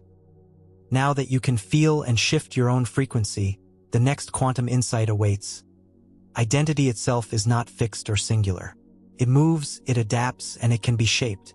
In the next chapter, you'll discover why you are never just one thing, and how embracing the wave and particle nature of yourself can unlock new dimensions of growth and possibility.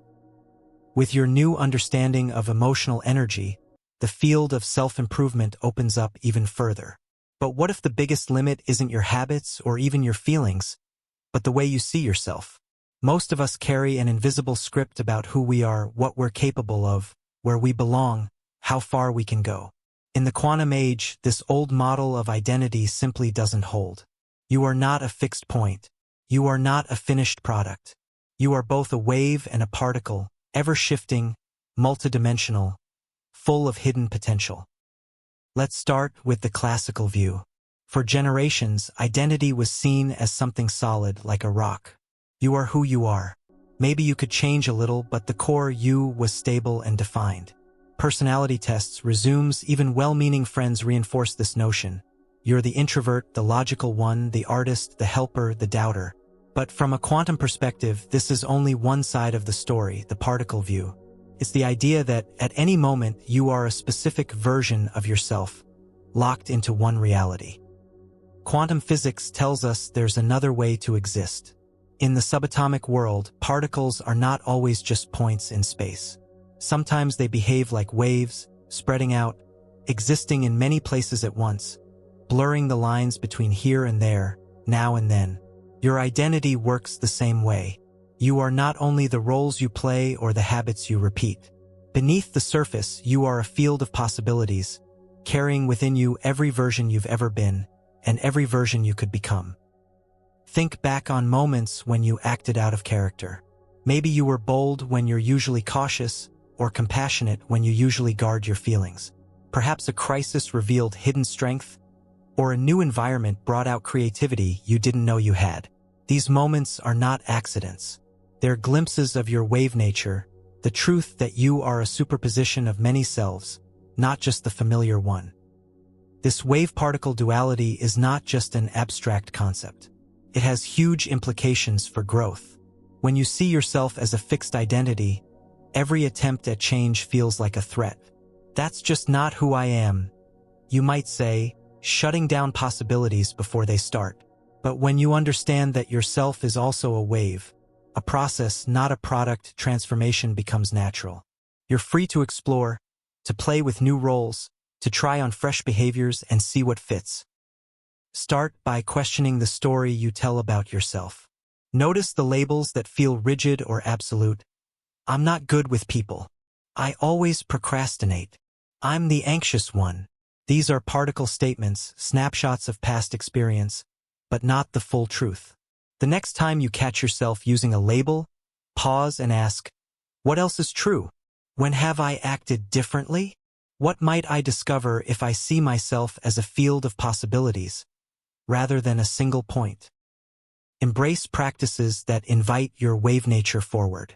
Experiment with new environments, hobbies, or roles. Allow yourself to respond differently in familiar situations. Notice what emerges when you drop the need to be consistent with your past. Creativity, confidence, and resilience often appear in these in-between spaces when you're not forcing yourself into an old shape. Identity is also deeply relational. The people around you act like mirrors, reflecting different aspects of yourself. You may feel outgoing with one friend, cautious with another, playful with a sibling, focused with a coworker. Rather than seeing this as inauthentic, recognize it as a sign of your quantum complexity. You are many things all at once, and your environment can call out new potentials at any time. This isn't about pretending or being false. It's about allowing your full spectrum of self to participate in life. The more you relax into your wave nature, the easier it becomes to access qualities you want. Courage, creativity, patience, assertiveness. Each time you act outside your usual script, you make it more likely that this new version can collapse into reality when you need it. Self-reflection is a powerful tool here. Take time to journal, meditate, or simply pause and review your day.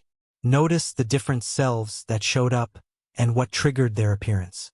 Celebrate the moments you surprised yourself and welcome even the aspects you find challenging. The more you become aware of your multidimensional identity, the less trapped you are by old definitions. The quantum age invites you to let go of once and for all thinking. Growth isn't about finally becoming your true self, but about staying open to the unfolding, the emergence of new potentials. You are a dynamic process, a field of energy and intention, always in flux. The freedom you seek is found in this openness, not in locking down who you are, but in allowing yourself to be changed by experience, by connection, by choice. Now, take this awareness into your next steps. When facing a challenge, ask, which version of myself am I bringing to this moment? Is there another version waiting in the wings? One I haven't called on before? The more you practice this, the easier it becomes to choose your identity, to collapse the qualities you need right now, and to let go of the ones that no longer serve. You've seen how you are both wave and particle, both possibility and reality. Now, you're ready to explore the next quantum insight. What if you could hold multiple selves at once? Drawing from each as needed, leveraging your inner diversity for creativity and transformation. In the next chapter, you'll discover the power of superposition and learn how to use it for personal growth beyond anything you've known before. Now that you've seen identity through the lens of quantum duality, never just a single, fixed point but a living spectrum, let's take this even further. In the quantum universe, there's a phenomenon even more mysterious and powerful than wave-particle duality: superposition. This is the idea that a single particle can exist in multiple states at once until observed. Translated into self-improvement, superposition means that you can hold many versions of yourself simultaneously, each ready to step forward when you choose. Embracing this concept unlocks profound creativity, flexibility, and growth. Think of all the roles, strengths, and qualities you've displayed at different times in your life. Maybe you're disciplined at work but playful at home. You might be decisive in a crisis, yet uncertain when making personal choices. All of these are not contradictions. They are facets of your superposition, available for you to access at any given moment. The old mindset says you have to find yourself or pick one path. But the quantum model shows your greatest power comes from holding multiple selves, drawing on what you need, when you need it. Superposition is not about pretending to be someone you're not. It's about recognizing the full range of who you are and giving yourself permission to explore and embody those potentials without judgment. For personal growth, this means you can cultivate qualities that may not feel dominant right now, simply by bringing them into conscious awareness. The moment you observe a possible self, you give it a greater chance to collapse into your current reality. Start with self-inquiry. Ask yourself, what qualities have I shown in the past that I want to amplify now? Are there strengths I admire in others that I secretly wish to develop? List out as many as you can, even if they seem contradictory. Courage and vulnerability, focus and playfulness, independence and teamwork. These can all coexist in your field of possibility. Don't rush to pick the right one. Simply allow each self to have a place in your awareness. Next, bring intention to your daily life by consciously choosing which self you want to bring forward in different situations. Facing a tough challenge? Call on your inner strategist. Want to deepen a relationship? Invite your empathetic side. Hoping for more creativity? Tune into the version of yourself that's most curious or playful. The key is to treat identity as an open menu, not a fixed dish. You are free to select and combine moment by moment. The practice of superposition also helps dissolve old limitations. Maybe you've always believed you're not a morning person, or that you can't speak in public. With superposition, you're not limited to the evidence of the past. Instead, ask, what if another version of me, one who enjoys mornings or feels confident on stage, also exists within my field? Start looking for even the smallest examples of these qualities in your life. Every moment you spot a new potential, you strengthen its presence. Visualization is a powerful way to embody superposition. Imagine yourself as a sphere of light containing many colors, each color representing a different self, a different potential. At any time, you can turn up the brightness on a specific color, allowing that self to shine more fully. In challenging situations, mentally rehearse stepping into the qualities you want. Even if it feels awkward or unfamiliar, the act of choosing sets a new pattern in motion. You may notice that different environments, relationships, or goals call out different versions of you. Instead of resisting these shifts, embrace them as signs of growth. It's natural to show leadership at work and vulnerability with friends. This flexibility is not weakness, it's quantum intelligence. The more you practice fluidity, the more resilient, adaptable, and creative you become. It's also important to make peace with the tensions and contradictions within you.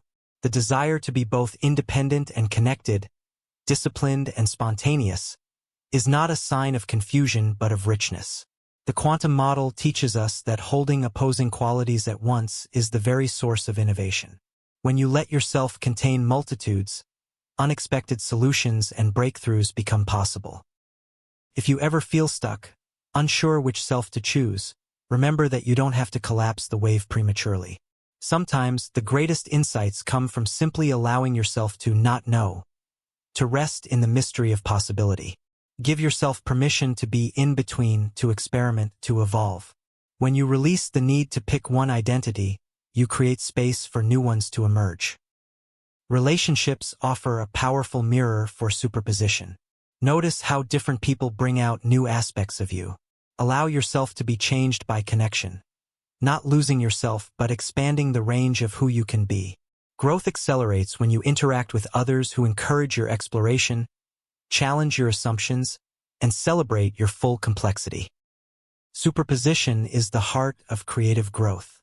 Artists, entrepreneurs, and innovators all rely on their ability to hold conflicting ideas, to see problems from many angles, to try on different perspectives before settling on a solution. The next time you face a challenge, pause and ask, which version of myself is best suited to respond? What new strengths or viewpoints can I bring to this moment? This habit of conscious selection turns possibility into power. Now that you understand superposition and have practiced holding multiple selves at once, the question becomes, how do you choose which possibility to bring into reality? How do you collapse the wave and select your best path forward? In the next chapter, you'll discover practical techniques for picking your optimal timeline, so you can shape your future with clarity and confidence, drawing your highest potential into the present. After exploring the incredible flexibility of superposition, where multiple versions of you are always waiting in the wings, a new question emerges. How do you choose which path, which version, which timeline to make real? In the quantum world, collapsing the wave means selecting a single outcome from many probabilities. In your personal growth journey, it means learning to focus your awareness, intention, and action so that your best possible future becomes the reality you actually experience. Your future is not a fixed destination waiting for you. It's a field of probabilities, influenced by every thought, feeling, and choice you make in the present. At any moment, countless futures branch out from where you stand. Some are similar to your past, while others are radically new. The power to collapse the future lies in your hands. The choices you notice, the intentions you set, the actions you take. The process begins with clarity. Quantum physics shows us that the act of observation determines which potential becomes real. In self-improvement, this means your first step is to clarify what you want, not just in vague terms, but with focus and specificity. Ask yourself, what outcome truly matters to me? What version of myself am I most drawn to live out? Instead of wishing for success or happiness, imagine what those look, sound, and feel like in detail. The clearer your vision, the more powerfully you steer the collapse. Once you're clear on your desired timeline, the next move is intention. Set a conscious intention to pursue this path, not as a rigid demand, but as a living, breathing focus.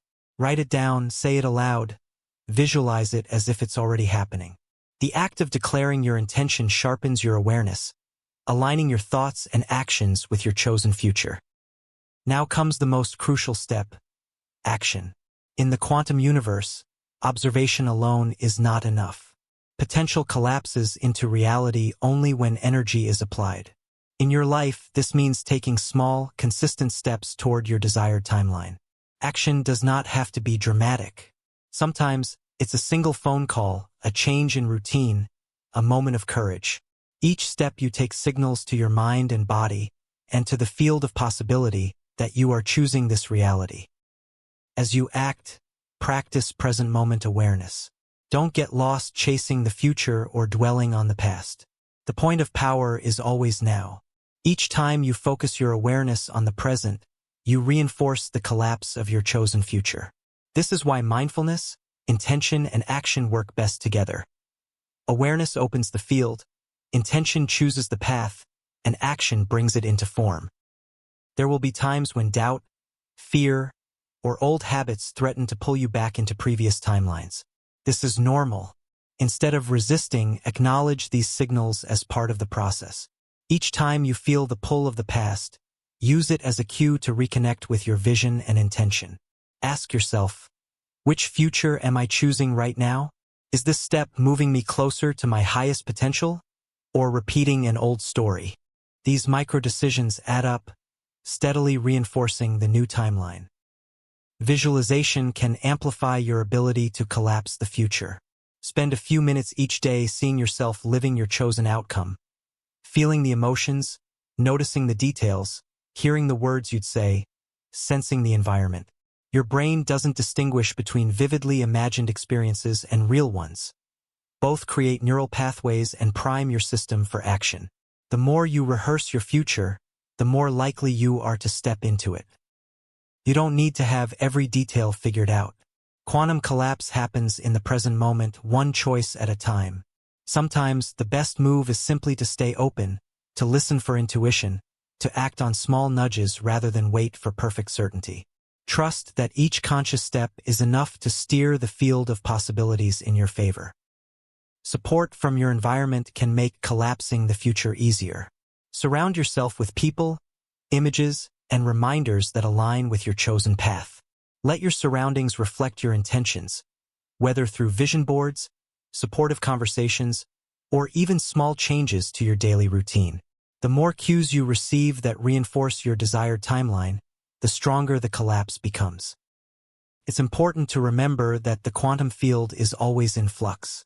The timeline you choose today may evolve as you grow, learn, and discover more about what you want. Stay flexible, willing to adjust your vision as new possibilities appear. The key is to remain an active participant, choosing, acting, and observing as your story unfolds.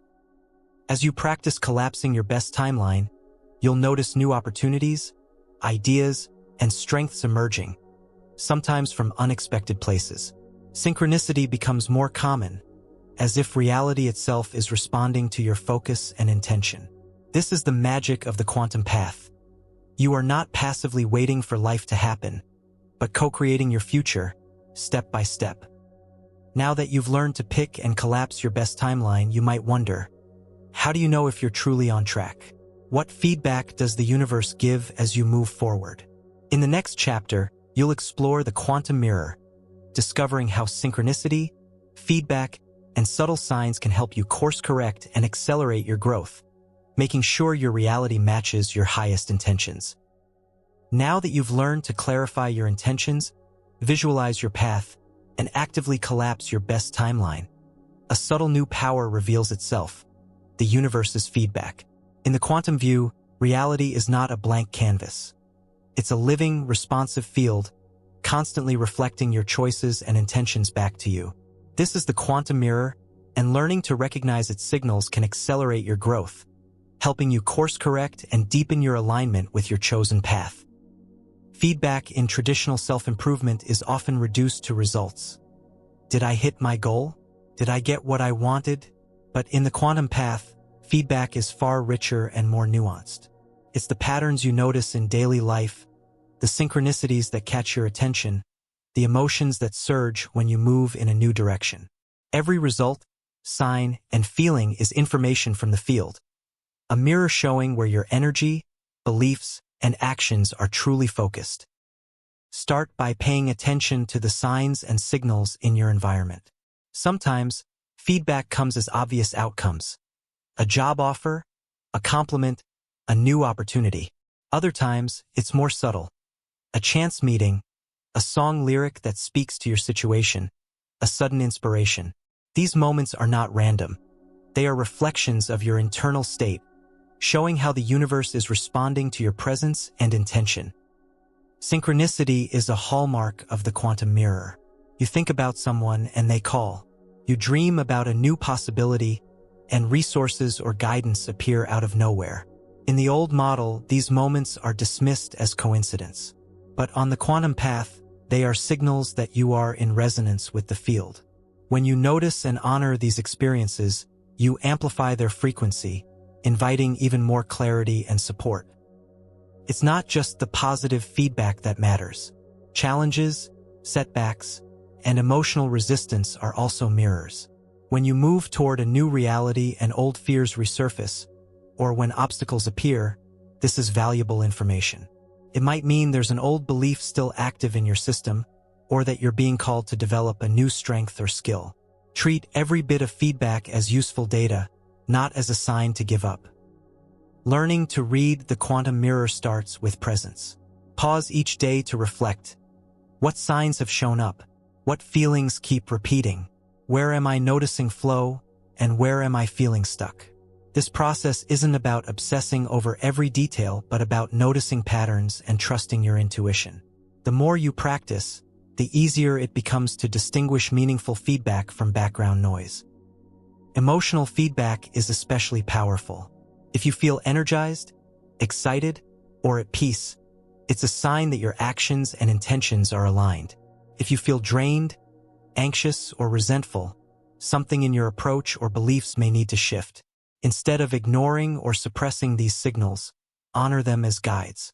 Your emotions are quantum messengers, showing you where you are in resonance or dissonance with your chosen timeline.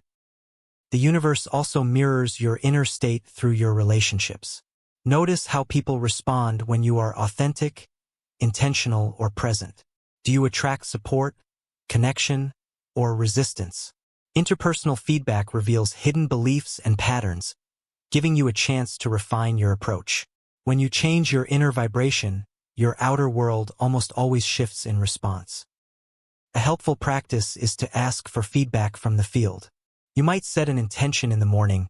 Show me a sign that I'm on the right path, or reveal what I need to learn today. Then, move through your day with openness. Be willing to see guidance in unexpected places.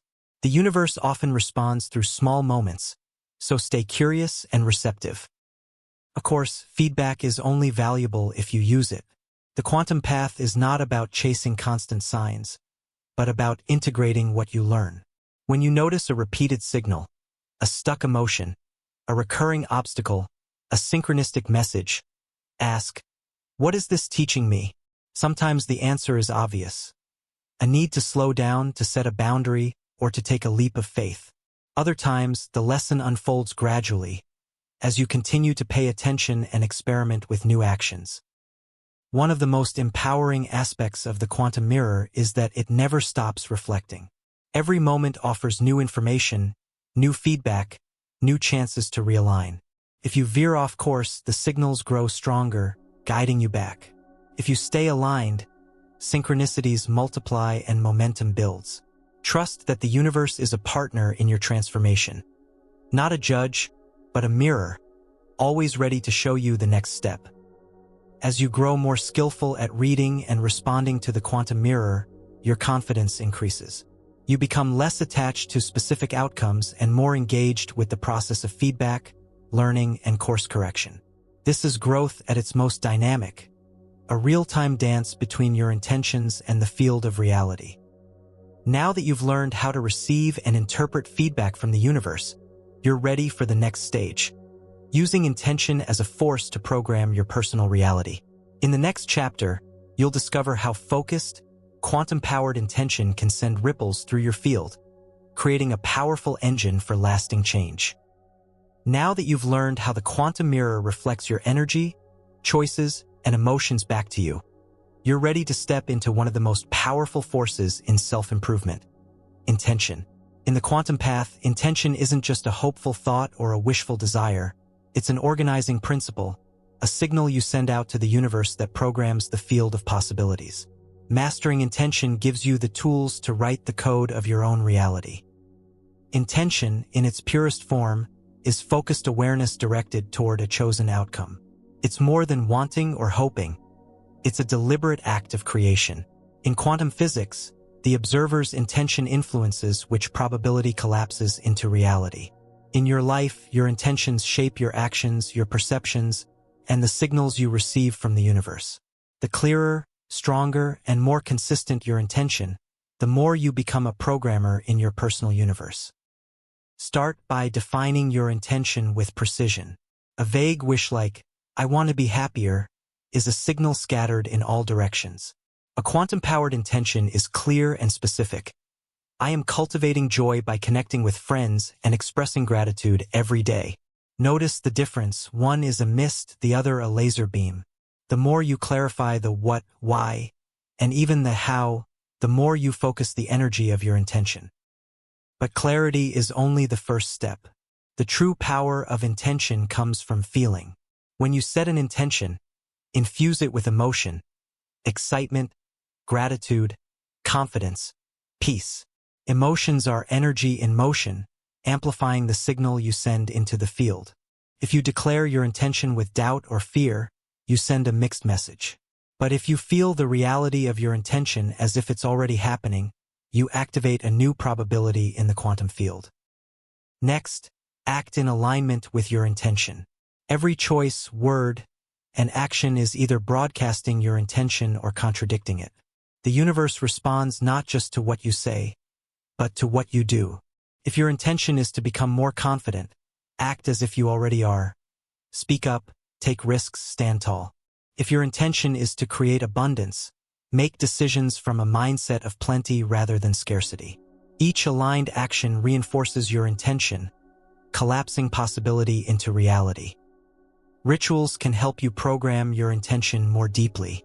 Start your morning with a simple practice. State your intention aloud, visualize it clearly, and spend a few minutes feeling it in your body. Write your intention in a journal, place reminders around your home, or use objects as symbols of your focus. These small acts are like coding lines in your personal operating system, repeating the instruction until it becomes the default. Stay open to feedback from the universe. As you live your intention, watch for signs, opportunities, and challenges. The field responds to your signal, but not always in the way you expect. Sometimes, obstacles appear to help you grow stronger in your intention. Other times, synchronicities guide you in surprising directions. Treat every response as information. Adjust, refine, and recommit to your intention as needed. One of the greatest challenges with intention is distraction. The world is full of competing signals, old habits, and outside influences. When you notice your focus slipping, gently bring your awareness back to your intention. This is not about force or control. It's about returning, again and again, to your chosen signal. With each return, your intention becomes stronger, more magnetic, more likely to shape your reality. Group intention is a quantum amplifier. When several people hold a shared intention, whether for healing, growth, or transformation, their combined energy creates a stronger signal in the field. Consider joining or forming groups that support your intentions, even if it's just a pair of friends checking in on each other's goals. The power of collective focus can lead to results that feel miraculous, as if the universe itself is conspiring on your behalf. It's also important to detach from the outcome. Set your intention, live in alignment, but let go of rigid expectations about how or when results must appear. The quantum field responds best when you trust the process, allowing for outcomes you might not have anticipated. Often, the universe delivers something even better than you imagined, if you are open to receiving it. As you work with intention, you'll notice changes both inside and out. Internally, you may feel more centered, purposeful, and resilient. Externally, you'll spot new opportunities, meet helpful people, and experience an increase in synchronicity. The field is always listening, responding to your clearest, most heartfelt signals. When you program your reality with intention, you become a conscious co-creator of your destiny. Now that you understand how to program your personal universe with focused intention, the next quantum insight awaits. If your intention can ripple through your own life, can it reach even further? Can you influence events, relationships, or outcomes beyond your immediate control, at a distance through the quantum field itself? In the next chapter, You'll explore the surprising phenomenon of non-local influence, discovering how your presence can affect people and situations far beyond your physical reach. You've now discovered how intention programs your reality, how a focused signal powered by emotion and repeated with action can collapse your best timeline. But what if your influence isn't limited to your immediate actions or physical presence? In the quantum world, there is a principle called non-locality. Particles, once connected, can influence each other instantly across any distance. On your journey of self-improvement, this opens up a fascinating and powerful question. Can your intention and presence ripple out, shaping outcomes, relationships, and realities beyond what you can see or touch? In quantum physics, action at a distance is more than a theory, it's an observed phenomenon. Particles that become entangled remain linked, even when separated by galaxies. A change to one instantly influences the other, no matter how far apart they are. While this principle is deeply mysterious and still being explored, it provides a blueprint for understanding the hidden connections that weave through our own lives. On a practical level, you've likely felt the non-local effects of intention and connection. You think of a friend you haven't spoken to in months, and suddenly they call or text. You set a powerful intention for healing or forgiveness, and a situation thousands of miles away begins to shift. Even in groups, when people come together with a common purpose, meditating, praying, visualizing, they often report changes that seem impossible to explain by physical means alone. The quantum path teaches us that you are more than your physical self. Your thoughts, feelings, and intentions are fields of energy that extend far beyond your body. Every relationship, every goal, every challenge you care about is connected to you in this invisible web. When you hold a clear intention, especially when combined with strong emotion, that signal can be picked up by others and by situations themselves, regardless of distance. To harness this power, start with clarity. Focus on the person, situation, or outcome you wish to influence. See it clearly in your mind's eye. Rather than trying to control, approach this with respect, honoring the free will and boundaries of others. Your goal is not manipulation, but harmonious influence, sending out a signal of peace, support, healing, or transformation that invites positive change. Next, tune into the emotional frequency you wish to transmit. If you're supporting someone from afar, visualize them surrounded by love, strength, or comfort. If you're influencing a goal or event, feel the desired outcome as if it's already unfolding. The stronger and purer the feeling, the more powerfully your intention travels through the field. Remember, emotion is the carrier wave, amplifying your signal, bridging distances both physical and energetic. You can anchor your remote influence with ritual. Light a candle, hold an object that reminds you of your intention, or write a note expressing your focus and hope. These small acts serve as quantum transmitters, sending your intention into the universe with added clarity. Take a few slow breaths, visualize your energy radiating out, and then let it go, trusting that the field will carry your message to where it's needed. Collaboration multiplies the effect. When groups focus on a shared intention for healing, peace, or growth, research has documented measurable changes. Reductions in violence, improvements in well-being, and increased synchronicity.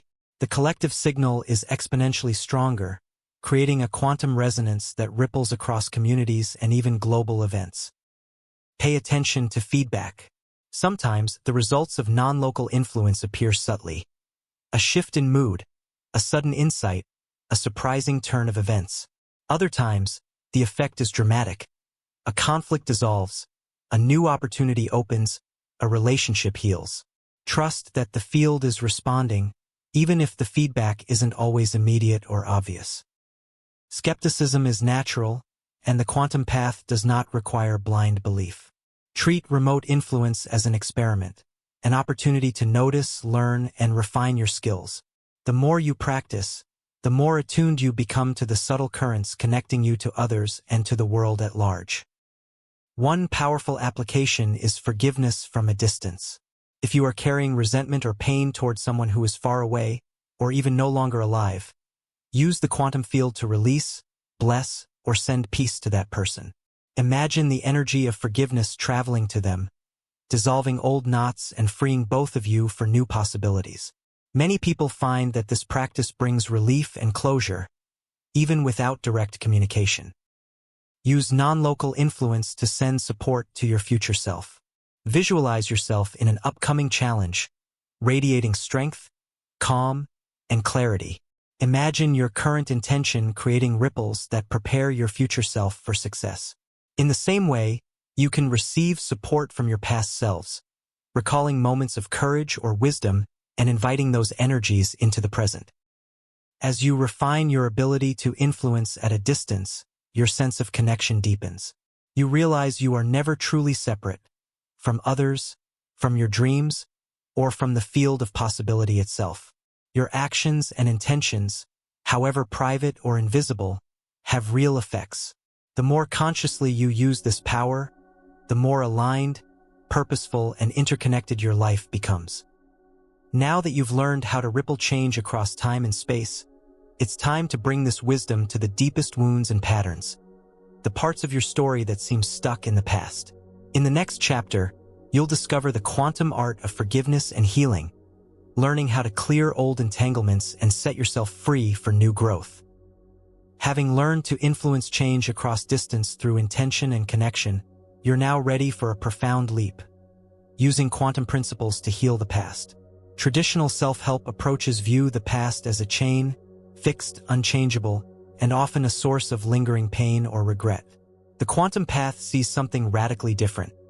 The past is entangled with the present, its patterns held in memory and emotion, and, most important of all, open to transformation through the power of conscious awareness and forgiveness. Quantum physics teaches us that everything is interconnected, and that the act of observation itself can shift reality. When you turn your attention to old wounds, resentments, or regrets, you are not simply reliving them. You are interacting with an energetic field that is alive, dynamic, and responsive. Forgiveness, in this context, is not about excusing harm or forgetting pain. It is an act of liberation, collapsing the probability of suffering and freeing up energy for new possibilities. Begin by recognizing that the past exists as a pattern of energy in your mind and body. Old memories are not just stories. They're stored as neural pathways, emotional signatures, even physical sensations. When triggered, they replay automatically, pulling you back into the same emotional state, shaping your responses in the present. The more a memory is left unobserved or unhealed, the more it continues to color your choices and beliefs. Quantum forgiveness starts with observation. Pick a memory or past hurt that still carries emotional charge. Instead of turning away or burying it, bring it gently into your awareness. Notice how it feels in your body. Where does the energy sit? Your chest, your stomach, your throat? What emotions are present? Fear, anger, sadness, guilt? Just as with any quantum pattern, naming and observing without judgment creates the first opening for change. Next, allow yourself to feel the impact of the event. Not only what happened, but what it meant to you. Acknowledge the pain, the loss, or the injustice. You are not minimizing the experience. You are honoring your truth. This step may bring up strong feelings. Let them move. Tears, anger, grief. These are waves of energy being released, making space for something new. Once you've fully acknowledged the wound, bring in the intention to forgive, not as a way to erase the past, but to change your relationship to it. Forgiveness in the quantum sense is a decision to release yourself from the entanglement, to stop sending energy to an old outcome, and to reclaim your power in the present. You might say, I choose to let this go.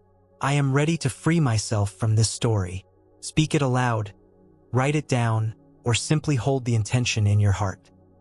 Visualization can help anchor this release. Imagine the memory or person as a tangled knot of energy. See yourself gently unraveling the knot, sending compassion, understanding, and forgiveness into every loop. Picture the energy dissolving, replaced by light, openness, or peace. If the memory resurfaces, return to this image, reinforcing your decision to release. Forgiveness is sometimes mistaken for reconciliation. The quantum approach doesn't require you to restore relationships that are unhealthy or unsafe. You can forgive from a distance, even without direct contact. The change happens inside you, breaking the energetic loop and opening new timelines for healing and growth. A powerful practice is to send forgiveness both ways, not only to others but to yourself. Many people are entangled in guilt or shame over past choices, judging themselves harshly for things done or not done. In the quantum field, self-forgiveness is as powerful as forgiving others. Speak to your past self with compassion. You did the best you could with what you knew. I release you from judgment. I allow myself to heal. This act of mercy collapses the old pattern and creates a field of possibility for a kinder, freer self. After you practice forgiveness, pay attention to feedback from the universe. You may notice lighter moods, improved health, or unexpected opportunities appearing. Relationships may shift, or old conflicts may dissolve with less effort. The quantum field responds to your decision to release, matching your internal shift with new external possibilities. It's natural for old wounds to resurface. Forgiveness is rarely a single act, but a process. Each time an old story arises, see it as an invitation to release again. Over time, the emotional charge fades, and you reclaim more energy for creativity, connection, and growth. You are rewriting your relationship with the past, becoming the observer, the healer, and the creator of your present reality. You can also use ritual to anchor your forgiveness.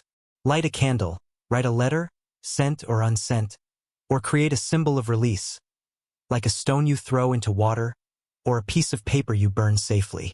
These acts send a signal to your subconscious and to the quantum field. The cycle is complete. You are choosing a new way forward.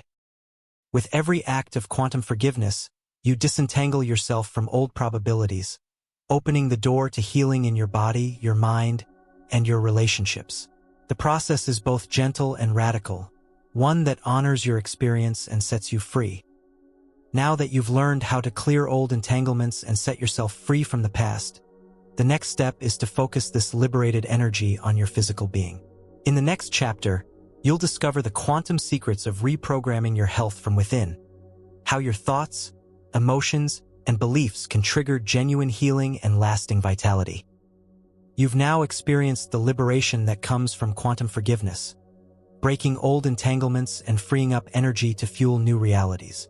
The next frontier on the quantum path is your physical body. What if the patterns you've observed in the mind and emotions extend all the way into your cells, your health, and your capacity for healing? The latest science and ancient wisdom agree. Your body is not a separate machine, but a living, responsive field deeply influenced by thoughts, emotions, and intention. When you learn to work with this field, you unlock the true potential to reprogram your health from within. Let's begin with the basics. Every cell in your body communicates through waves of energy, electric signals, hormones, neurotransmitters, vibrations. Your heartbeat, your breath, your very sense of vitality arise from the interplay of these fields. For decades, medicine focused only on the physical, but research is revealing the profound ways in which your mental and emotional patterns shape your biology. When you're under chronic stress or carrying unresolved emotional pain, your body registers this as a real, ongoing threat. Stress hormones flood your system, immune response drops, and inflammation rises. Over time, these energetic signatures can manifest as fatigue, pain, or even chronic illness. But the reverse is also true. States of peace, joy, gratitude, and purpose send healing signals, promoting repair, boosting immunity, and increasing longevity. From the quantum perspective, the body is entangled with your inner world. Your beliefs, your focus, your stories. These are not just background noise, but active agents in shaping your physiology. Placebo research is a striking example. Patients given dummy treatments often heal simply because they believe they will. This isn't wishful thinking. It's the quantum field at work, where expectation, emotion, and intention produce real, measurable results. How do you begin to reprogram your body for health and vitality? The process starts, as always, with awareness. Pay attention to the stories you tell about your body. Are they empowering or limiting? Do you expect resilience or weakness? Notice the language you use with yourself. I always get sick. I can't heal. My energy is gone. And how these scripts feel in your body. Awareness is the first signal you send to your cells, opening the field for change. Next, set clear, heartfelt intentions for your health. Rather than focusing only on eliminating symptoms, aim to cultivate vitality, strength, and balance. Visualize your body as a dynamic, intelligent system, constantly repairing, adapting, and renewing itself. Imagine your cells filled with light, energy, and harmony. This isn't just visualization. It's a way to activate your healing pathways, using your mind to signal what you want your body to achieve. Breath is a powerful quantum tool. Slow, conscious breathing shifts your nervous system out of stress mode and into healing mode. It lowers cortisol, calms inflammation, and increases the flow of oxygen and energy to every cell. Try starting each day with a few minutes of mindful breathing. Inhale deeply, pause, and exhale slowly. With each breath, affirm that you are sending healing energy throughout your body. Movement is another key. The body was designed to move, and every gesture, walking, stretching, dancing, even shaking out tension, creates new signals in your field. Movement releases stuck energy, boosts mood, and accelerates physical repair. Don't treat movement as punishment or a chore. Approach it as a way to tune your body's vibration, reconnecting mind, body, and energy for whole-being health. Gratitude and appreciation for your body amplify healing. Rather than focusing on flaws or pain, thank your body for its strength, resilience, and service.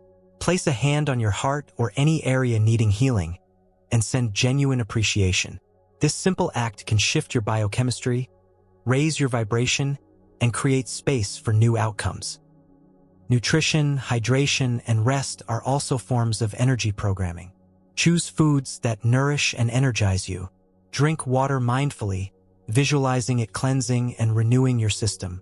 Prioritize rest, not just sleep, but moments of pause and recovery throughout your day. Every act of self-care is a signal to your body, affirming your intention for health and renewal. When facing illness or injury, use the quantum approach to complement traditional care. Visualize your healing process, see your immune system at work, and invite feelings of hope and possibility. Talk to your cells. Literally, send them messages of encouragement and direction. Many people report accelerated recovery and deeper well-being when they combine medical treatment with mindful, intentional healing. Healing is not always instant or linear. There may be setbacks, relapses, or periods of frustration. The quantum path teaches patience, presence, and trust in your body's intelligence. When fear or discouragement arises, meet it with awareness, then gently return to your intention and practices. Each day, each moment, is another chance to send new signals, to write a new story in your body's field. As you tune your mind and body into harmony, you may notice shifts in energy, mood, and resilience. Over time, you cultivate a relationship of trust with your body, not as a problem to fix, but as a partner in growth and healing.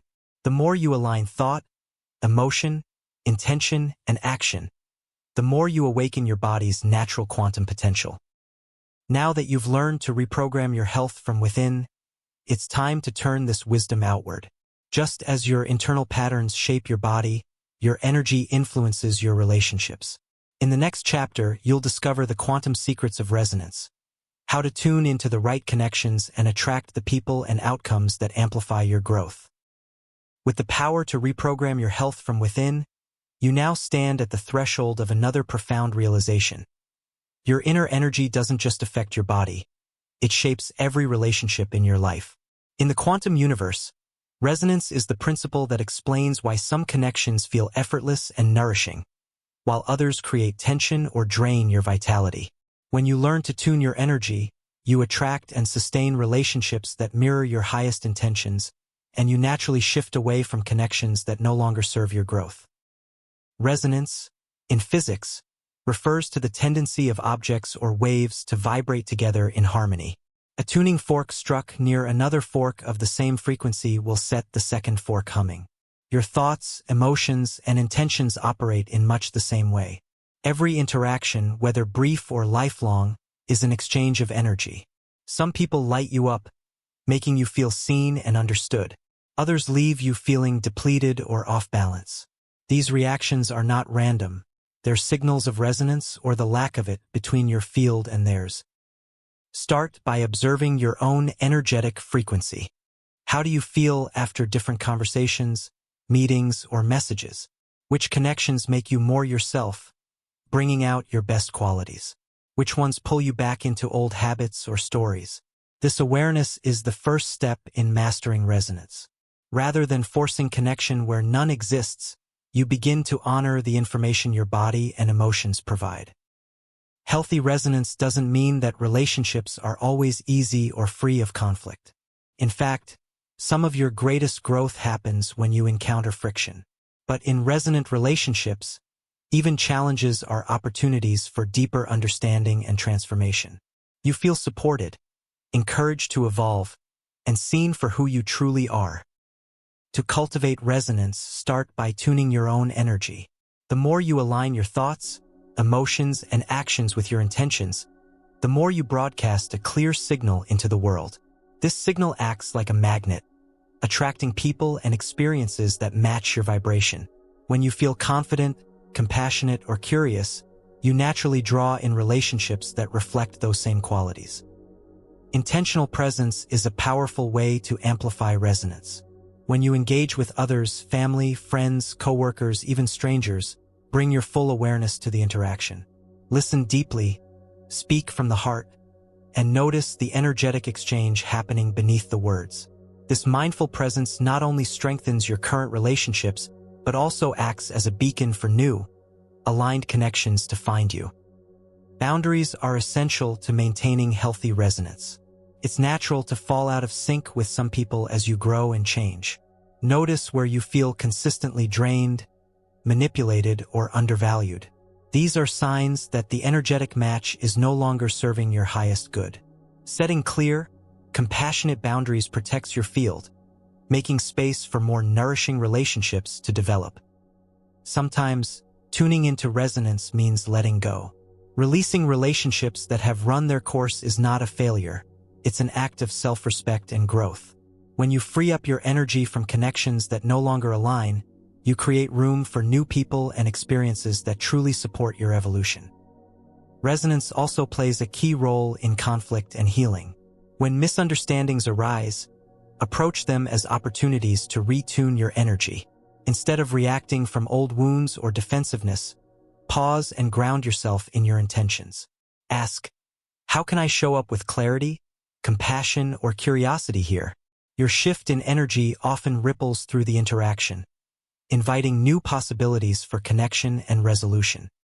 In groups, resonance amplifies exponentially.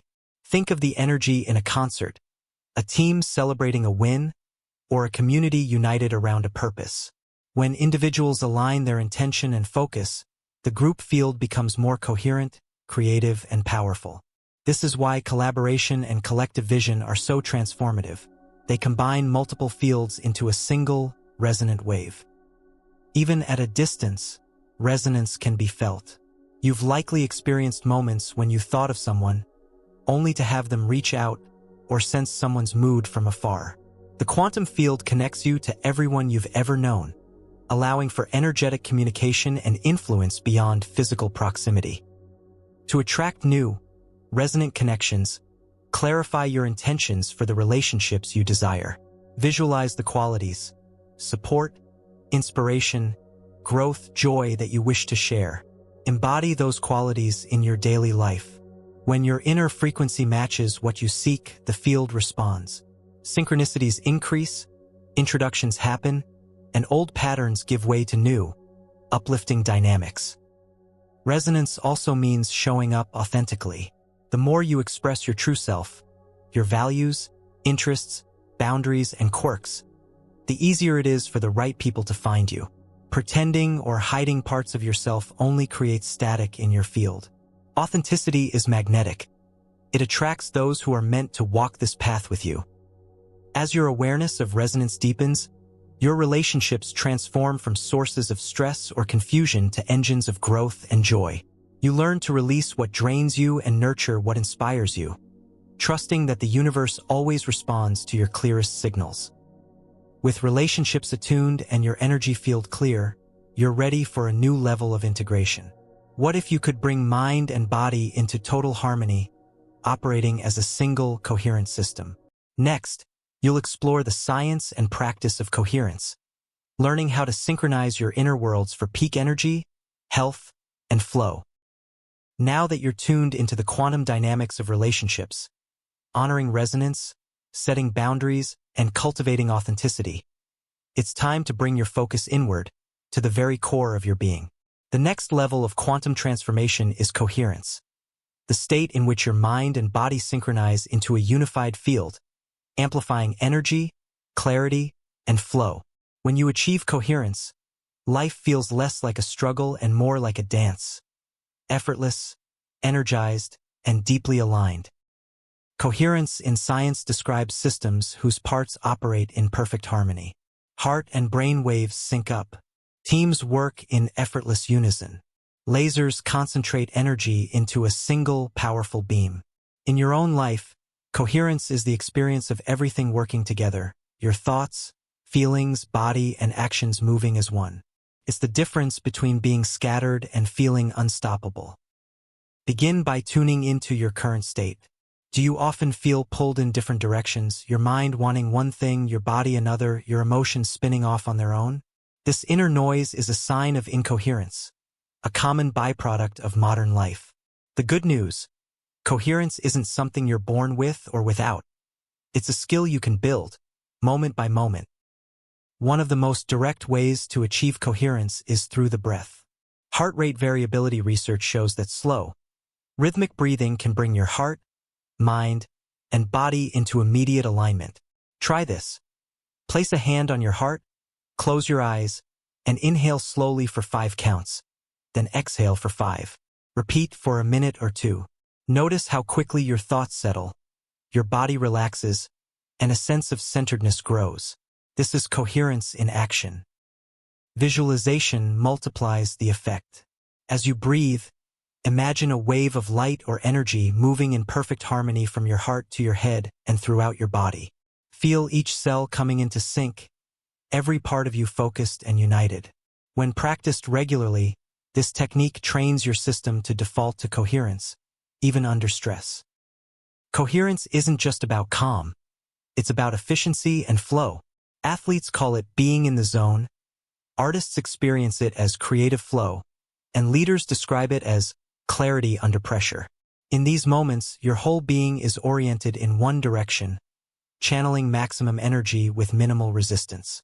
You're not fighting yourself or wasting energy on doubt or distraction. Instead, your actions arise naturally, guided by intuition and purpose. You can foster coherence by aligning your intentions and actions. Start your day by setting a clear intention, not just for what you want to do, but for how you want to feel and show up. As you move through your routines, check in with yourself. Are my thoughts, feelings, and body working together, or am I out of sync? Use the breath or a moment of mindful pause to realign whenever needed. Nutrition and movement play a role too. The foods you choose, the quality of your sleep, and the way you move all send signals that shape your coherence.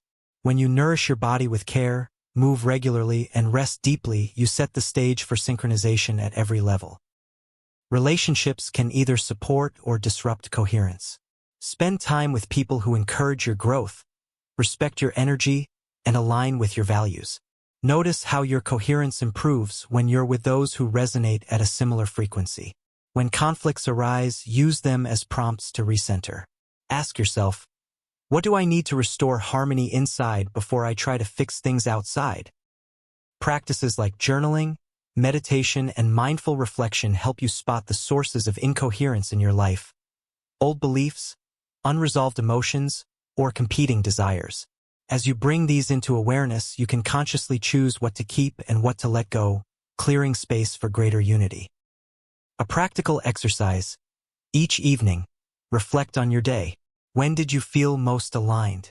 When did you feel scattered or pulled off center? What triggered coherence and what threw you off? Over time, you'll see patterns, people, places, habits, or thoughts that reliably raise or lower your coherence. Use this insight to make small, continuous adjustments. The benefits of coherence go far beyond personal peace. When you are coherent, you become a more powerful agent of change. Your intentions, words, and actions all carry more energy and clarity. Others sense this alignment and respond with greater trust and openness. You're better able to adapt to stress, recover from setbacks, and move through challenges with resilience. It's important to remember that coherence is not a static state. It's a dynamic process, one you return to again and again, each time you notice yourself drifting out of sync. With regular practice, these returns become easier, and your default state shifts toward greater harmony, clarity, and power.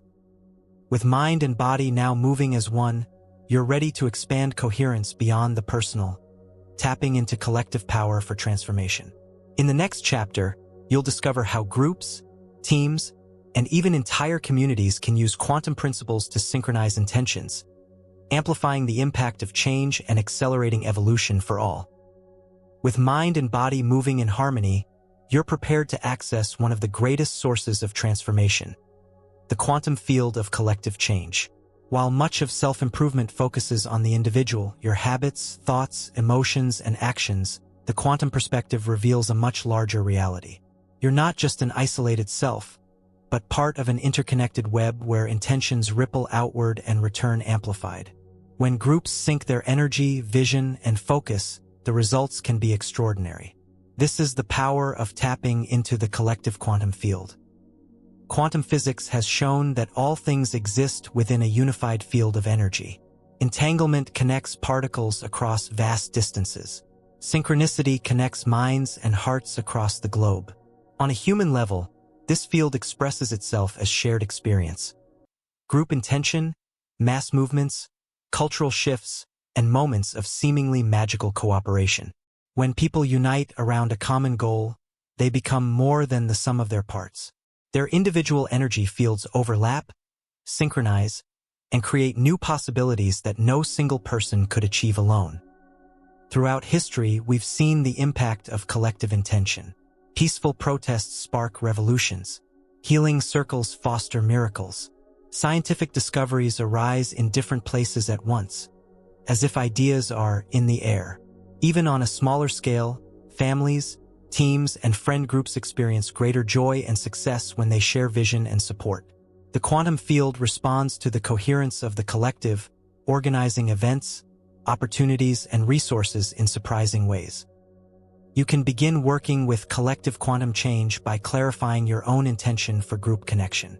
Ask, what communities or teams do I want to grow with? What positive changes do I want to contribute to in the world? What values, hopes, or dreams can I share? The clearer your intention, the stronger your signal as you enter the collective field. Next, find or create groups where intentions can be shared and amplified. This might be as simple as a small circle of friends, a workplace team, a local community project, or even an online gathering. What matters is the shared focus and mutual support. When each person brings their authentic intention and energy, the field comes alive. Rituals and practices help synchronize group energy. Begin meetings or gatherings with a moment of silence, a shared intention, or even a few synchronized breaths. Invite each person to express their hopes or needs. Use visualization. Imagine the group surrounded by light, strength, or creative energy.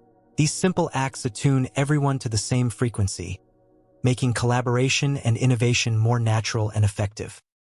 Group meditation and mindfulness can be especially powerful.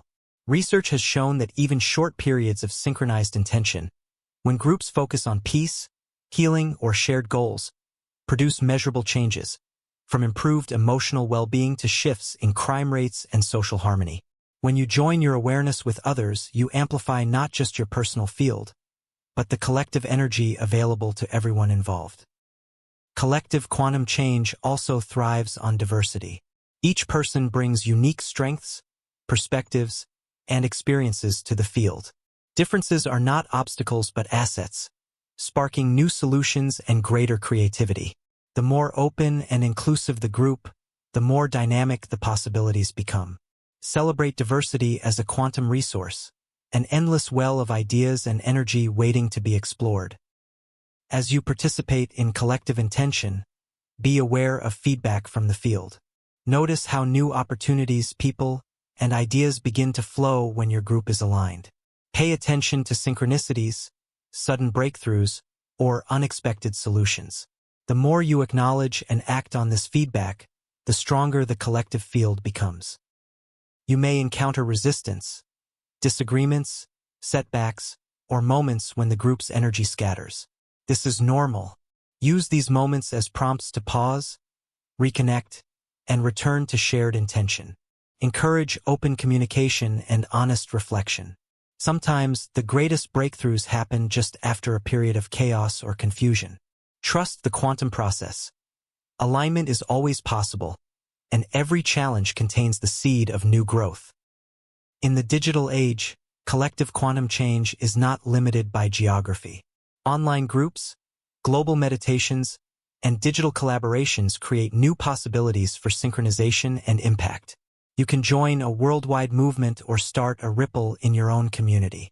The key is presence, clarity of intention, and willingness to contribute your energy to the field. As you become more skillful in collective work, notice how your personal growth accelerates. Being part of a group brings accountability, inspiration, and encouragement. You learn from others' perspectives, discover strengths you didn't know you had, and see your own intentions magnified through collective energy. Each participant is both student and teacher, leader and learner, always exchanging and evolving. Remember, every great movement begins with small groups, circles of people willing to synchronize their hearts and minds for a shared purpose. Whether your intention is to support a friend, shift a community, or heal the world, the quantum field is always listening, always responding to collective energy. Now that you've seen how to harness the power of collective intention, it's time to bring quantum ideas down to earth. In the next chapter, you'll experiment with practical, daily reality hacks. Simple but profound practices that turn theory into lived experience, making quantum transformation a part of everyday life. Now that you've experienced the power of collective intention, how focus group energy can ripple into the world, it's time to bring the quantum path directly into your everyday life. This is where quantum theory stops being theory. This is where transformation gets hands-on. This chapter is about practical, repeatable, grounded techniques, reality hacks, that allow you to shape your experience deliberately, one choice, one shift, one moment at a time. Reality hacking is not about shortcuts or wishful thinking. It's about learning to influence the probabilities around you by working with energy, focus, and intention. These aren't metaphors. In the quantum view, the field of potential is always listening. Your role is to send a clear, consistent signal. The following experiments are tools to help you do exactly that. Not just once, but over and over until new patterns take hold and your life begins to reflect the inner change. The first hack is the morning frequency reset. As soon as you wake up, your brain is highly suggestible. This is a perfect window to shape your energy for the day. Before touching your phone or getting out of bed, pause. Tune in to your body. Ask, what frequency do I want to carry today? Maybe it's clarity. Maybe it's confidence. Maybe peace. Then, imagine that feeling flooding your body like a wave. Hold it for just 60 seconds. That's enough to shift your baseline and begin broadcasting a new energetic pattern. The second hack is called quantum anchoring. Choose a small object, a ring, bracelet, stone, or coin. Infuse it with an intention. Hold it, breathe deeply, and say aloud or silently, "When I touch this, I remember who I'm becoming." Throughout the day, whenever you touch or see that object, pause for just a second and recall your intention. This simple cue realigns your thoughts and energy, anchoring the version of yourself you're stepping into. The third hack is micro-decisions with macro impact. Every choice you make sends a signal into the field. You don't need grand gestures to shift timelines, just conscious micro-decisions. Ask yourself throughout the day, is this action aligned with my desired reality? That might mean walking instead of scrolling, speaking up when you'd usually stay silent, or choosing water over coffee. These moments collapse new probabilities and build momentum for lasting change. Next is the reality review, a 5-minute nightly reflection. Before sleep, write down 3 ways your day reflected the reality you're creating, and 1 area where you felt out of sync. This helps train your mind to look for alignment and identify patterns needing adjustment. Don't judge, just observe. Over time, you'll start to notice synchronicities and signs that confirm your influence on reality is growing stronger. Another powerful hack, the mirror command. Stand in front of a mirror, look into your own eyes, and speak your chosen identity aloud. Not affirmations you don't believe, speak declarations that stretch you just enough to feel alive. I am focused. I am healing. I am showing up fully. Say it like it matters, because it does. The mirror reflects not just your image, but your energetic broadcast. This practice rewires identity on a subconscious level, especially when done consistently. Try the gratitude shift protocol during emotional turbulence. When you're feeling triggered, anxious, or off-center, pause. Take 3 deep breaths. Then speak or write 5 things you're grateful for, especially if they relate to your desired future. Gratitude shifts your brain out of fear, redirects attention to possibility, and aligns your energy with outcomes you want, not those you're trying to avoid. A more advanced hack is quantum journaling. This is not about recording your day. It's about writing from the perspective of your future self, already living your chosen timeline. Begin entries with phrases like, "I'm so grateful now that," or "Today was incredible because I." Let your words come from that reality. This trains your nervous system to feel that future now, bridging the gap between probability and manifestation. To amplify any hack, use the energy check-in loop. Set a timer 3 times a day to pause and ask, what energy am I carrying right now? Don't judge, just observe. Then ask, what energy would align me better with what I'm creating? Take a breath. Shift your posture. Move your body if needed. This loop creates consistent awareness and ensures your field stays coherent and directed. For those navigating challenge or uncertainty, try the chaos conversion protocol.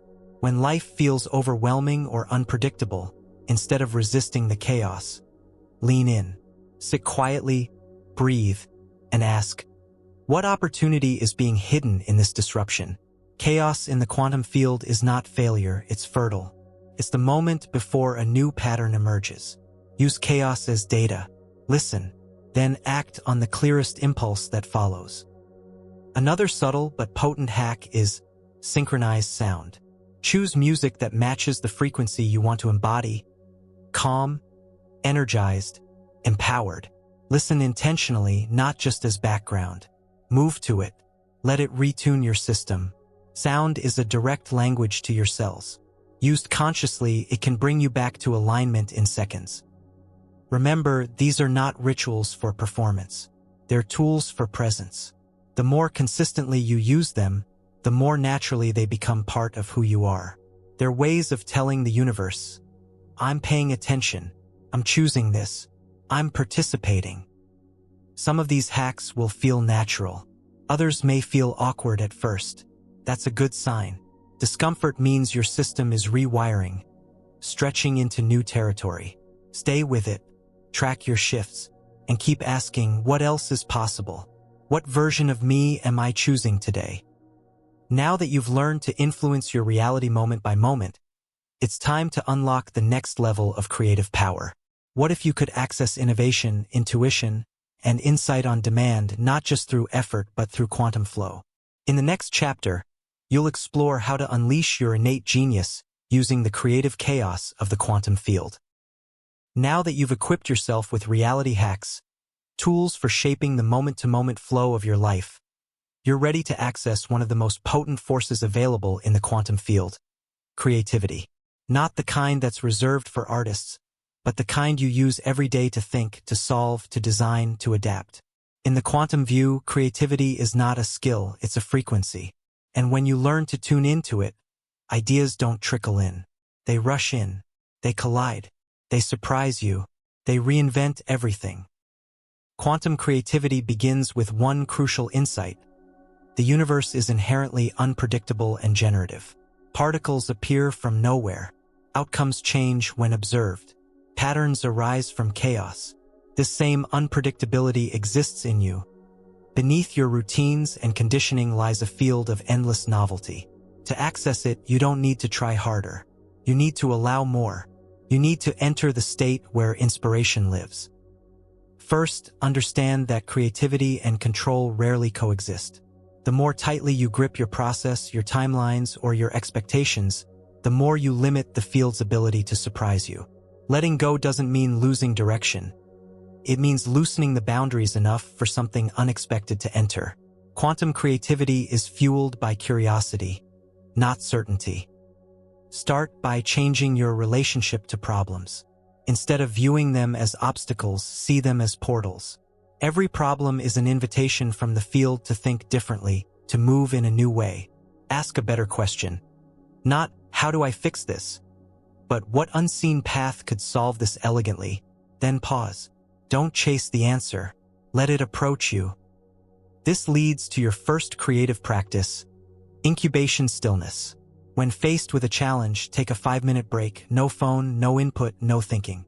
Sit or walk quietly and hold the question lightly in your mind. In this gap, your brain switches modes, from focused thinking to diffused awareness. That's where breakthroughs happen. Ideas bubble up not through logic, but through surrender. Next, try the quantum flip. Take a stuck idea or stagnant goal and ask, what's the opposite of what I've been doing? If you've been pushing, try waiting. If you've been analyzing, try drawing. If you've been planning, try playing. The flip shocks your patterns and jolts your perception. This disruption mimics the randomness of quantum fluctuations, where new configurations emerge from chaos. Use the stream writing protocol to tap your subconscious. Set a timer for 10 minutes. Start with a phrase like, what wants to be expressed right now is. Then write without stopping, editing, or judging. Your rational mind will resist. Keep going. Often, the most original ideas appear just after the moment you want to quit. The field favors those who move beyond habit. Quantum creativity is amplified by environment. Change your sensory input. Rearrange your workspace. Walk in a different neighborhood. Listen to music you'd never normally choose.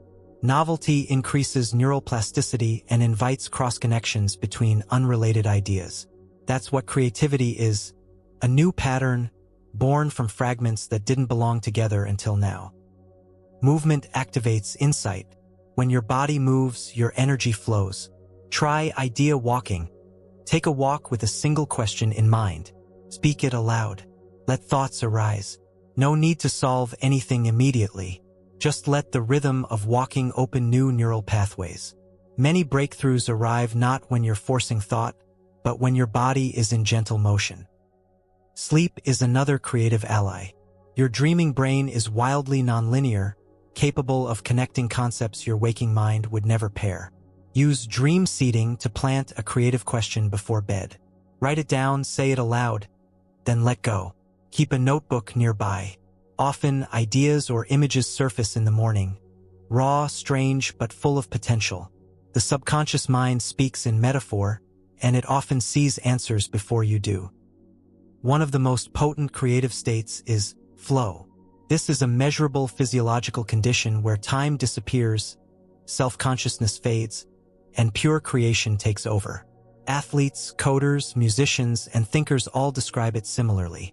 To enter flow, you need 3 things: a clear goal, a challenge that stretches your skills, and immediate feedback. Add presence, and the quantum field opens. To foster flow regularly, design creative containers. These are blocks of time where your only task is to create. Turn off distractions. Protect the space. Begin with a ritual, lighting a candle, playing a sound, breathing deeply. Then act. Don't wait for inspiration. Act to summon it. Start rough. Start wrong. Movement invites insight. Comparison is the enemy of quantum creativity. Nothing blocks innovation faster than measuring your output against others. Stay focused on your unique frequency. The field rewards authenticity. Originality isn't about being better, it's about being truer. Honor your weirdness, your way of seeing, your rhythm. That's where breakthroughs are born. Quantum creativity also thrives in collaboration. When two or more coherent minds focus on the same question, a shared field emerges. Ideas bounce, spiral, mutate. What one person can't see alone becomes obvious in shared space. To amplify this, invite others into your process, whether through brainstorming, co-writing, or simply sharing half-formed ideas without fear. Finally, trust the timing of your ideas. Not all seeds sprout immediately. Some breakthroughs arrive long after the question is asked. Keep showing up. Keep creating. The field is always watching, always responding. Not always on your schedule, but always in alignment with your readiness. Now that you've unlocked quantum creativity, a new layer of consciousness begins to stir. One that speaks not in words or logic, but in symbols, images, and archetypes. In the next chapter, you'll explore dreams and symbols as the language of the subatomic mind, a portal into the deeper intelligence that's been guiding you all along.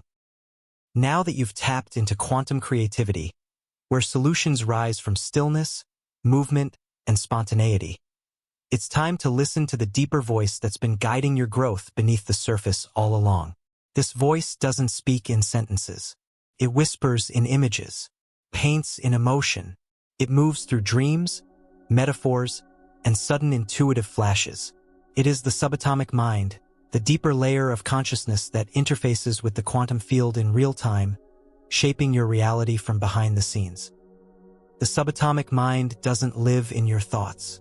It lives in your symbolic intelligence, your ability to perceive meaning through patterns, impressions, and archetypes. In the same way that particles behave differently when observed, your inner world reveals different truths depending on how you pay attention. Dreams and symbols are not random. They are language, and they are speaking constantly if you know how to listen. Let's begin with dreams.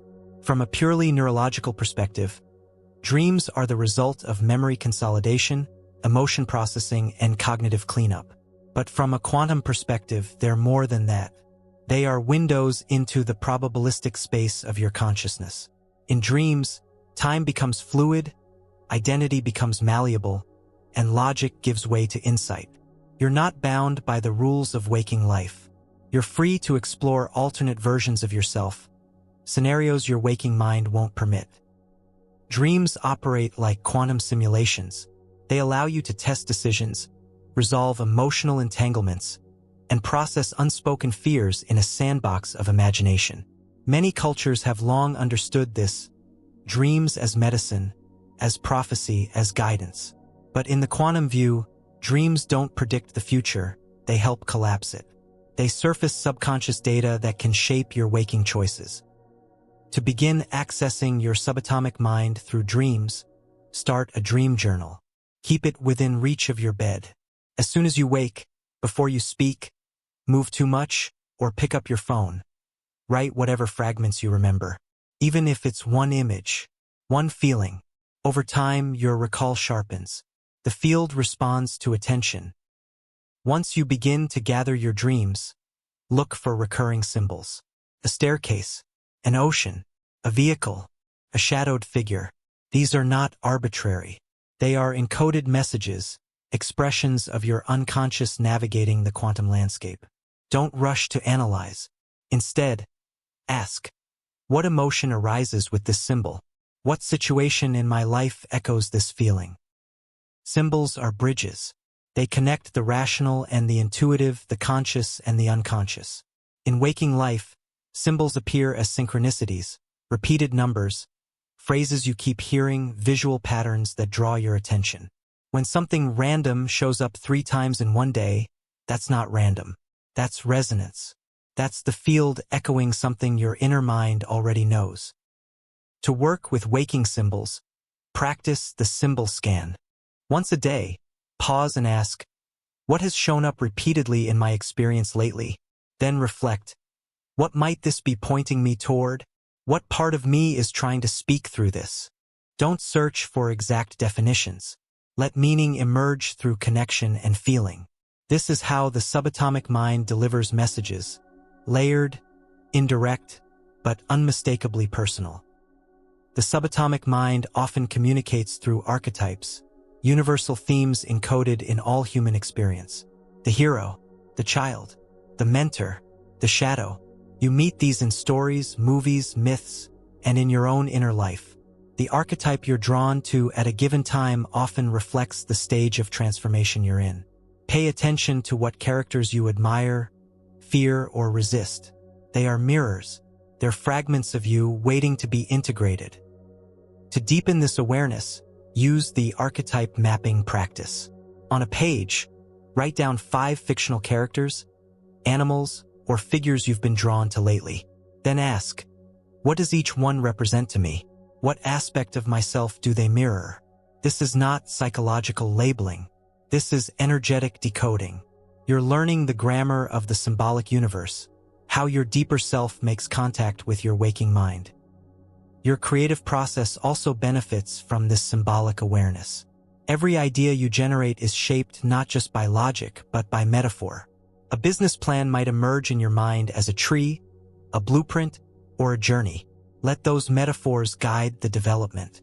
They contain more information than your rational mind realizes. Often, your most potent creative and strategic moves come from obeying the logic of the symbol. Your body, too, speaks in symbols. That tension in your throat, that ache in your back, that fatigue that won't go away. Yes, there may be physical causes, but also energetic messages. The body holds the history of unspoken truths. Through awareness and inquiry, you can ask, if this pain had a voice, what would it say?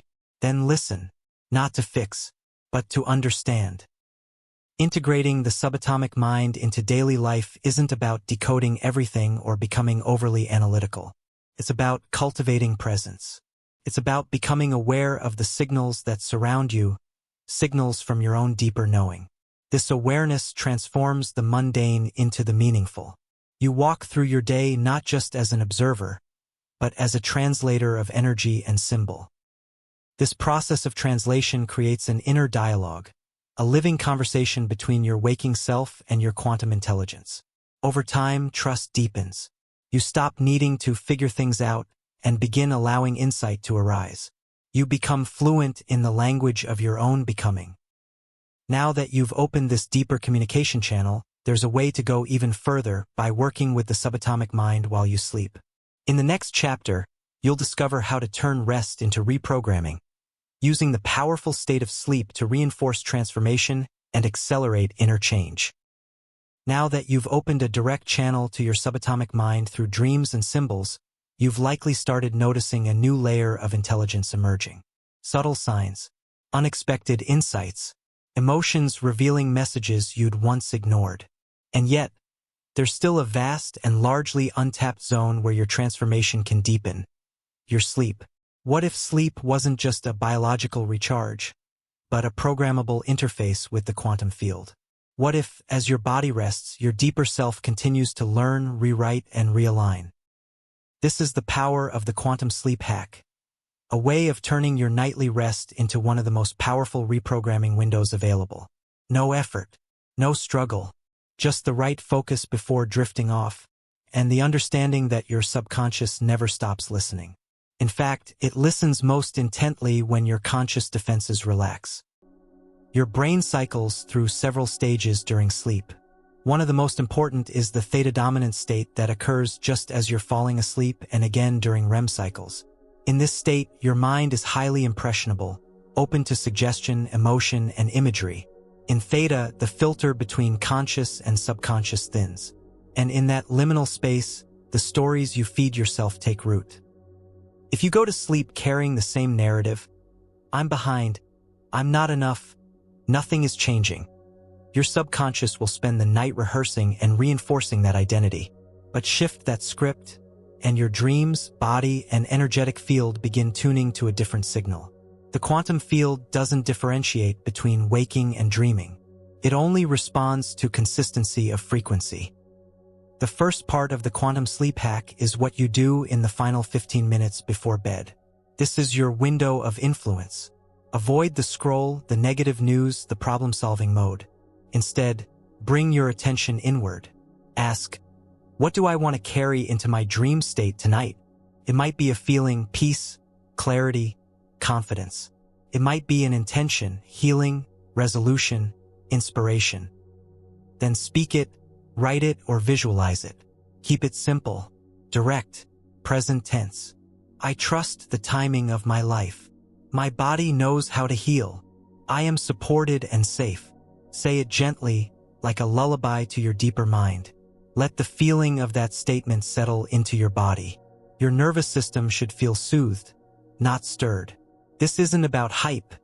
It's about frequency stability. Now add sensory anchoring. As you lie down, choose one sensory input to pair with your intention. A scent like lavender, a particular sound frequency or calming instrumental track. A touch, like placing your hand over your heart. This anchors the emotion to a physical signal, allowing your body to associate that state with sleep. Over time, this pairing trains your system to drop into coherence automatically as you prepare for rest. Next, use future memory encoding.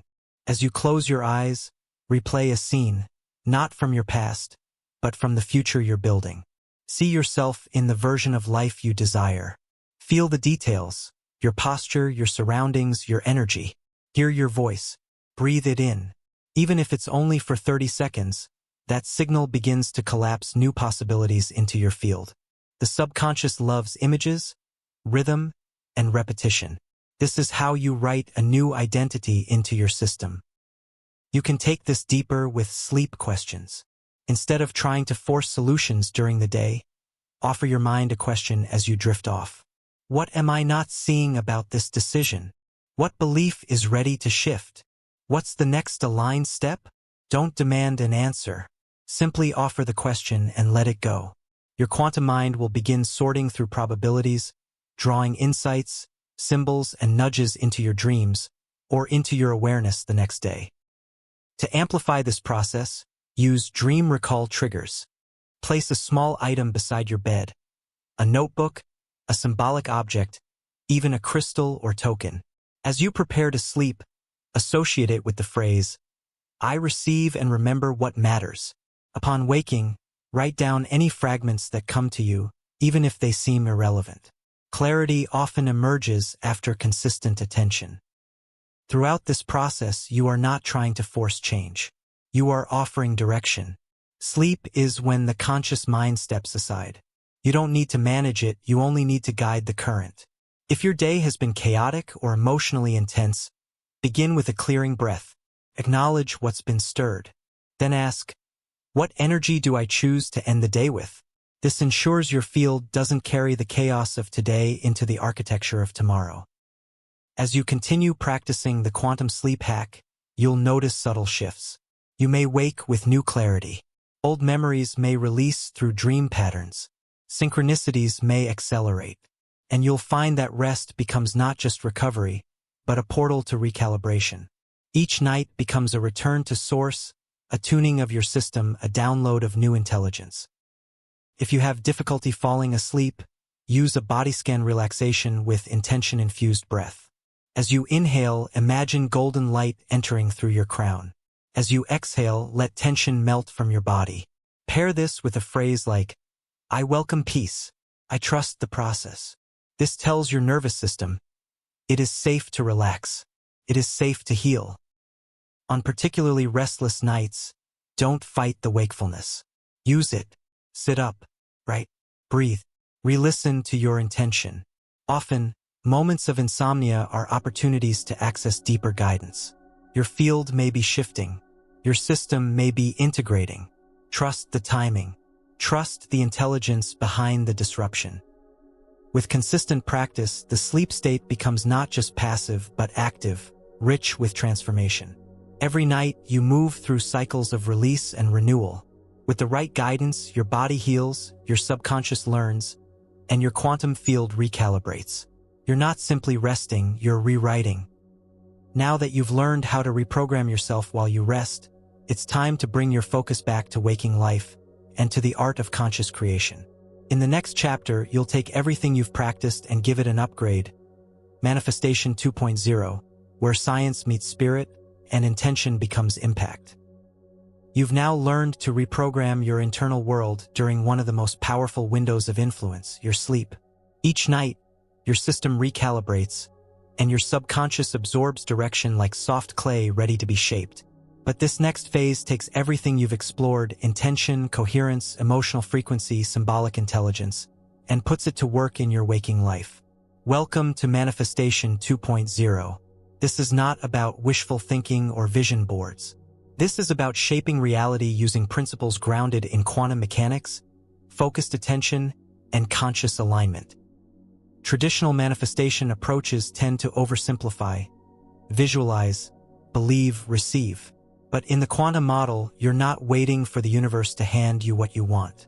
You're signaling to the field with precision, and the field is constantly rearranging itself in response to your dominant energetic broadcast. Manifestation 2.0 doesn't rely on hope. It relies on frequency. In the quantum universe, everything exists as a probability wave. Every outcome you could experience already exists in potential. The version of your life where you're thriving, fulfilled, and at peace, it's real, just not yet collapsed into your present timeline. Your job isn't to create it from scratch. Your job is to match it, to become so coherent, so clear, that the field has no choice but to reflect that reality back to you. Let's start with the question most people skip. Why do I want this? Most desires aren't pure. They're layered with fear, lack, comparison, or unresolved pain. If you're trying to manifest love while believing you're unworthy, your signal is scrambled. If you're calling in abundance while constantly obsessing over scarcity, you're broadcasting noise. Manifestation 2.0 requires integrity, alignment between desire and belief, feeling and behavior, thought and embodiment. So the first upgrade is clarity. Not just what you want, but who you must become to stabilize that experience. Ask yourself, what version of me naturally lives in that outcome? How do they think, feel, act, rest, decide, speak? Then begin adopting those traits now, not to fake it, but to resonate with that timeline. This is how you collapse probabilities, by living as if the desired outcome is already the most natural thing in the world. This brings us to emotional resonance, the heartbeat of Manifestation 2.0. The field responds not just to thoughts, but to emotional energy. Thoughts shape the structure of your intention. Emotion gives it momentum.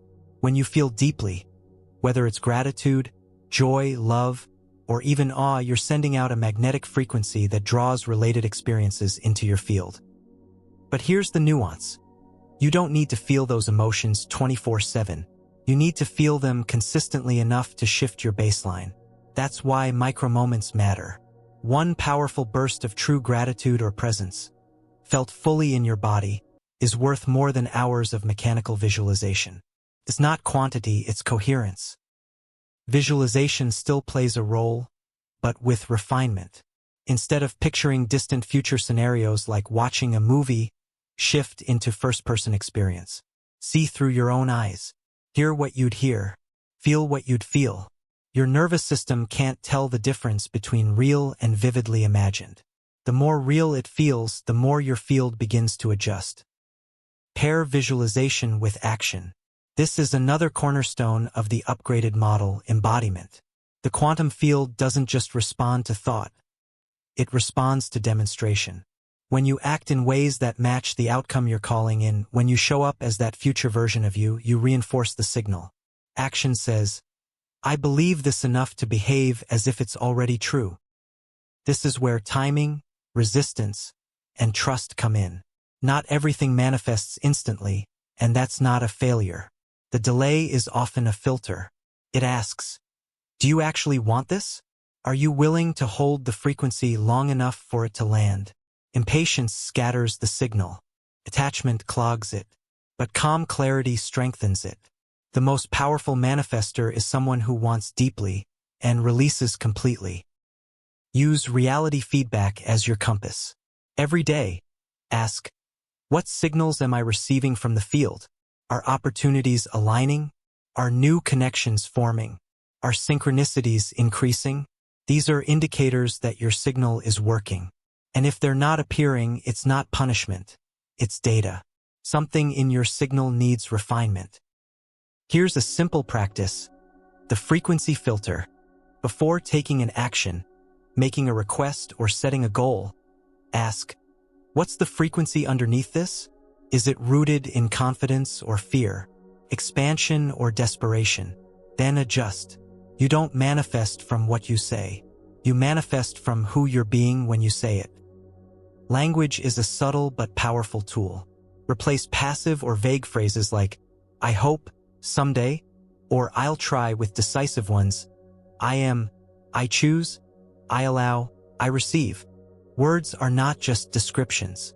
They are commands to your nervous system and invitations to the field. Speak as the version of you that has already aligned. To supercharge your practice, involve your environment. Make physical space for what you're manifesting. If it's love, prepare a home that welcomes connection. If it's abundance, organize your finances with care. If it's purpose, create time and structure for meaningful work. These tangible cues tell the field, I'm ready. They also train your subconscious to expect the new timeline. Resistance will still show up: old beliefs, doubts, inner conflict. Don't resist the resistance. Meet it with curiosity. What part of me still thinks this isn't safe or possible? Often, the beliefs blocking your manifestation are not about the outcome. They're about your identity. Am I allowed to be this free, this joyful, this successful? Addressing these questions at the root changes your entire energetic architecture. Manifestation 2.0 doesn't guarantee specific outcomes. It doesn't control the field, it cooperates with it. You become a partner with reality, not a puppet master.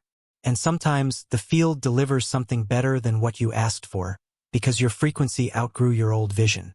Let the field respond not just to what you want, but to what you've become. Now that you've upgraded your ability to manifest, not from ego, but from coherence, you're ready for an even stranger truth. Time is not what you think. In the next chapter, you'll explore how the past and future are not fixed but flexible, and how quantum reflection can accelerate your personal evolution in ways linear thinking never could. You've now upgraded your manifestation system, aligning thought, emotion, and behavior with the outcomes you want to experience. You've learned to live from the signal, not chase the result. But there's one more dimension that changes everything when understood through a quantum lens. Time. In the classical world, time is linear, a straight line from past to present to future. But in quantum reality, time bends. It loops, coexists, and this opens up something extraordinary: the ability to engage with both your past and your future as living, malleable energies. This isn't science fiction. It's self-growth using quantum reflection, a process of connecting with your past and future selves in a way that accelerates healing, integration, and evolution. Because when you stop treating the past as fixed and the future as distant, you reclaim power over both. You become the architect, not the observer of your timeline. First, let's address the past. Many people believe they're shaped by it, by their childhood, their failures, their trauma. And while events absolutely have influence, they are not absolute truths. They are interpretations, records, stories. But like subatomic particles, those stories can shift the moment you revisit them with new awareness. This is where quantum reflection begins. One powerful practice is called reparenting through memory. Choose a memory where you felt hurt, abandoned, or misunderstood. Close your eyes. Visualize that younger version of you in that moment, not from the outside, but as if you're there again. This time, insert your current self into the scene, not to change what happened, but to offer support. Speak to your younger self. Hold them. Reassure them. Let them know what they couldn't see then. That they survive. That they grow. That they matter. This isn't pretend. Neurologically, This type of emotional visualization can rewrite the brain's association with old memories. The limbic system, your emotional processing center, responds to imagery and presence, not logic. And in the quantum view, the emotional imprint of the past is not sealed, can be revised. Every time you do this work, you change the signal your past is still broadcasting. And when that changes, so does what your present self carries forward. Now let's look forward. Traditional goal setting says, plan what you want and work toward it. Quantum reflection asks, who is the future version of you who already lives that reality? And how can you begin collaborating with them now? This is not fantasizing. This is feedback, pulling guidance, energy, and clarity from the field of your own potential. To do this, try the future self dialogue. Find a quiet space. Get grounded. Then imagine stepping into the presence of the version of you who has already achieved the outcome you're working toward. Not as a fantasy, but as a real being, wise, evolved, grounded. Ask them questions. Listen for responses. Let the answers arise through imagery, emotion, or words. Write them down. Thank them. Over time, you'll begin noticing that what once felt like imagination now feels like guidance. Clear, specific, and familiar. The reason this works is simple. Your future already exists as a frequency. The more you connect with it, the more familiar it becomes. And the more familiar it becomes, the easier it is to align your present-day choices with that future reality. You begin collapsing the distance between now and next, not through hustle, but through resonance. To support this, create temporal anchors. These are cues in your environment that remind you of both your past evolution and your future identity. A photo of your younger self, paired with a written note from your current self. A symbol of your future life placed on your desk or mirror. These anchors compress time. They remind your nervous system that the past is healing and the future is arriving. They keep you attuned to the larger arc of your growth, especially during moments of doubt. Another powerful tool, quantum journaling across timelines. Instead of only journaling as yourself today, write as your past self writing to you, or your future self offering insight. You might be surprised at what pours out. This is more than reflection. It's energetic realignment. It bridges timelines in a way that creates coherence. And coherence, as you've already learned, is the fuel of transformation. You can also use movement to access timeline integration. Try this, stand still. Visualize a line extending behind you and ahead of you. As you step backward, embody your past self at a younger age. Speak a phrase aloud. I honor you. I've heard you. I'm here now. Then step forward into your present and repeat. I carry your lessons. Finally, step forward again into your future self and say, I'm ready. Guide me. You are now anchoring past, present, and future as one continuum, not as separate identities, but as facets of the same being. This type of time travel doesn't ignore reality. It enhances it. The pain you once carried, you can offer it new meaning. The dream you haven't reached, you can start aligning with its energy now. Quantum reflection makes time a tool, not a trap. And with that comes both liberation and responsibility. Don't be surprised if this work stirs emotion. Integrating timelines can bring grief, joy, nostalgia, and clarity all at once. That's a good sign. It means the walls between the you that was, the you that is, and the you becoming are dissolving. You're becoming whole. Now that you've begun to compress time, to engage with past and future as allies, you may encounter paradoxes. Opposites living side by side. Conflicts between identity, logic, and desire. That's not a mistake. That's the next layer. In the next chapter, you'll learn how to thrive inside contradiction, where the greatest creative tension, growth, and genius are born. You've now learned to move through time, not as a prisoner of past wounds or a dreamer of distant futures, but as an integrated, evolving self. You've rewritten old scripts and collapsed new timelines. But there's one final doorway that many avoid, because it's confusing, messy, and often feels unsolvable. That doorway is paradox. Paradox is the place where logic breaks down and truth gets weird. It's where I want to change coexists with I'm afraid to let go. Where I trust the process meets I need control. Where two realities, each valid, collide in your experience. And if you've come this far, it means you're ready to step into the one space where quantum transformation truly happens. Contradiction. In classical thinking, contradiction is a problem. It needs to be resolved, solved, picked apart until one side wins. But in the quantum model, contradiction is creative tension. Particles can be in two states at once. Light is both wave and particle. Reality is probability and actuality. And guess what? So are you. You are confident and uncertain, powerful and vulnerable, expanding and contracting. This is not dysfunction. It's duality. And the sooner you stop trying to fix one half of the equation, the sooner you'll realize the paradox is the point. Here's the first shift. Paradox isn't an obstacle to growth. It's a sign you're growing. The moment you stretch into a new identity, your current beliefs get challenged. Old wiring says, this doesn't match who I was. New wiring says, it matches who I'm becoming. Both voices are true. The trick isn't to silence either. It's to listen without identifying fully with either. Let's ground this with a practice. Paradox mapping. On a sheet of paper, draw a line down the center. On the left, write all the truths that feel safe, familiar, and historically you. On the right, write down the new beliefs, choices, or energies that feel possible but foreign. Now circle both sides. Don't choose between them. Just notice them. This is your current growth paradox. You're not broken. You're expanding.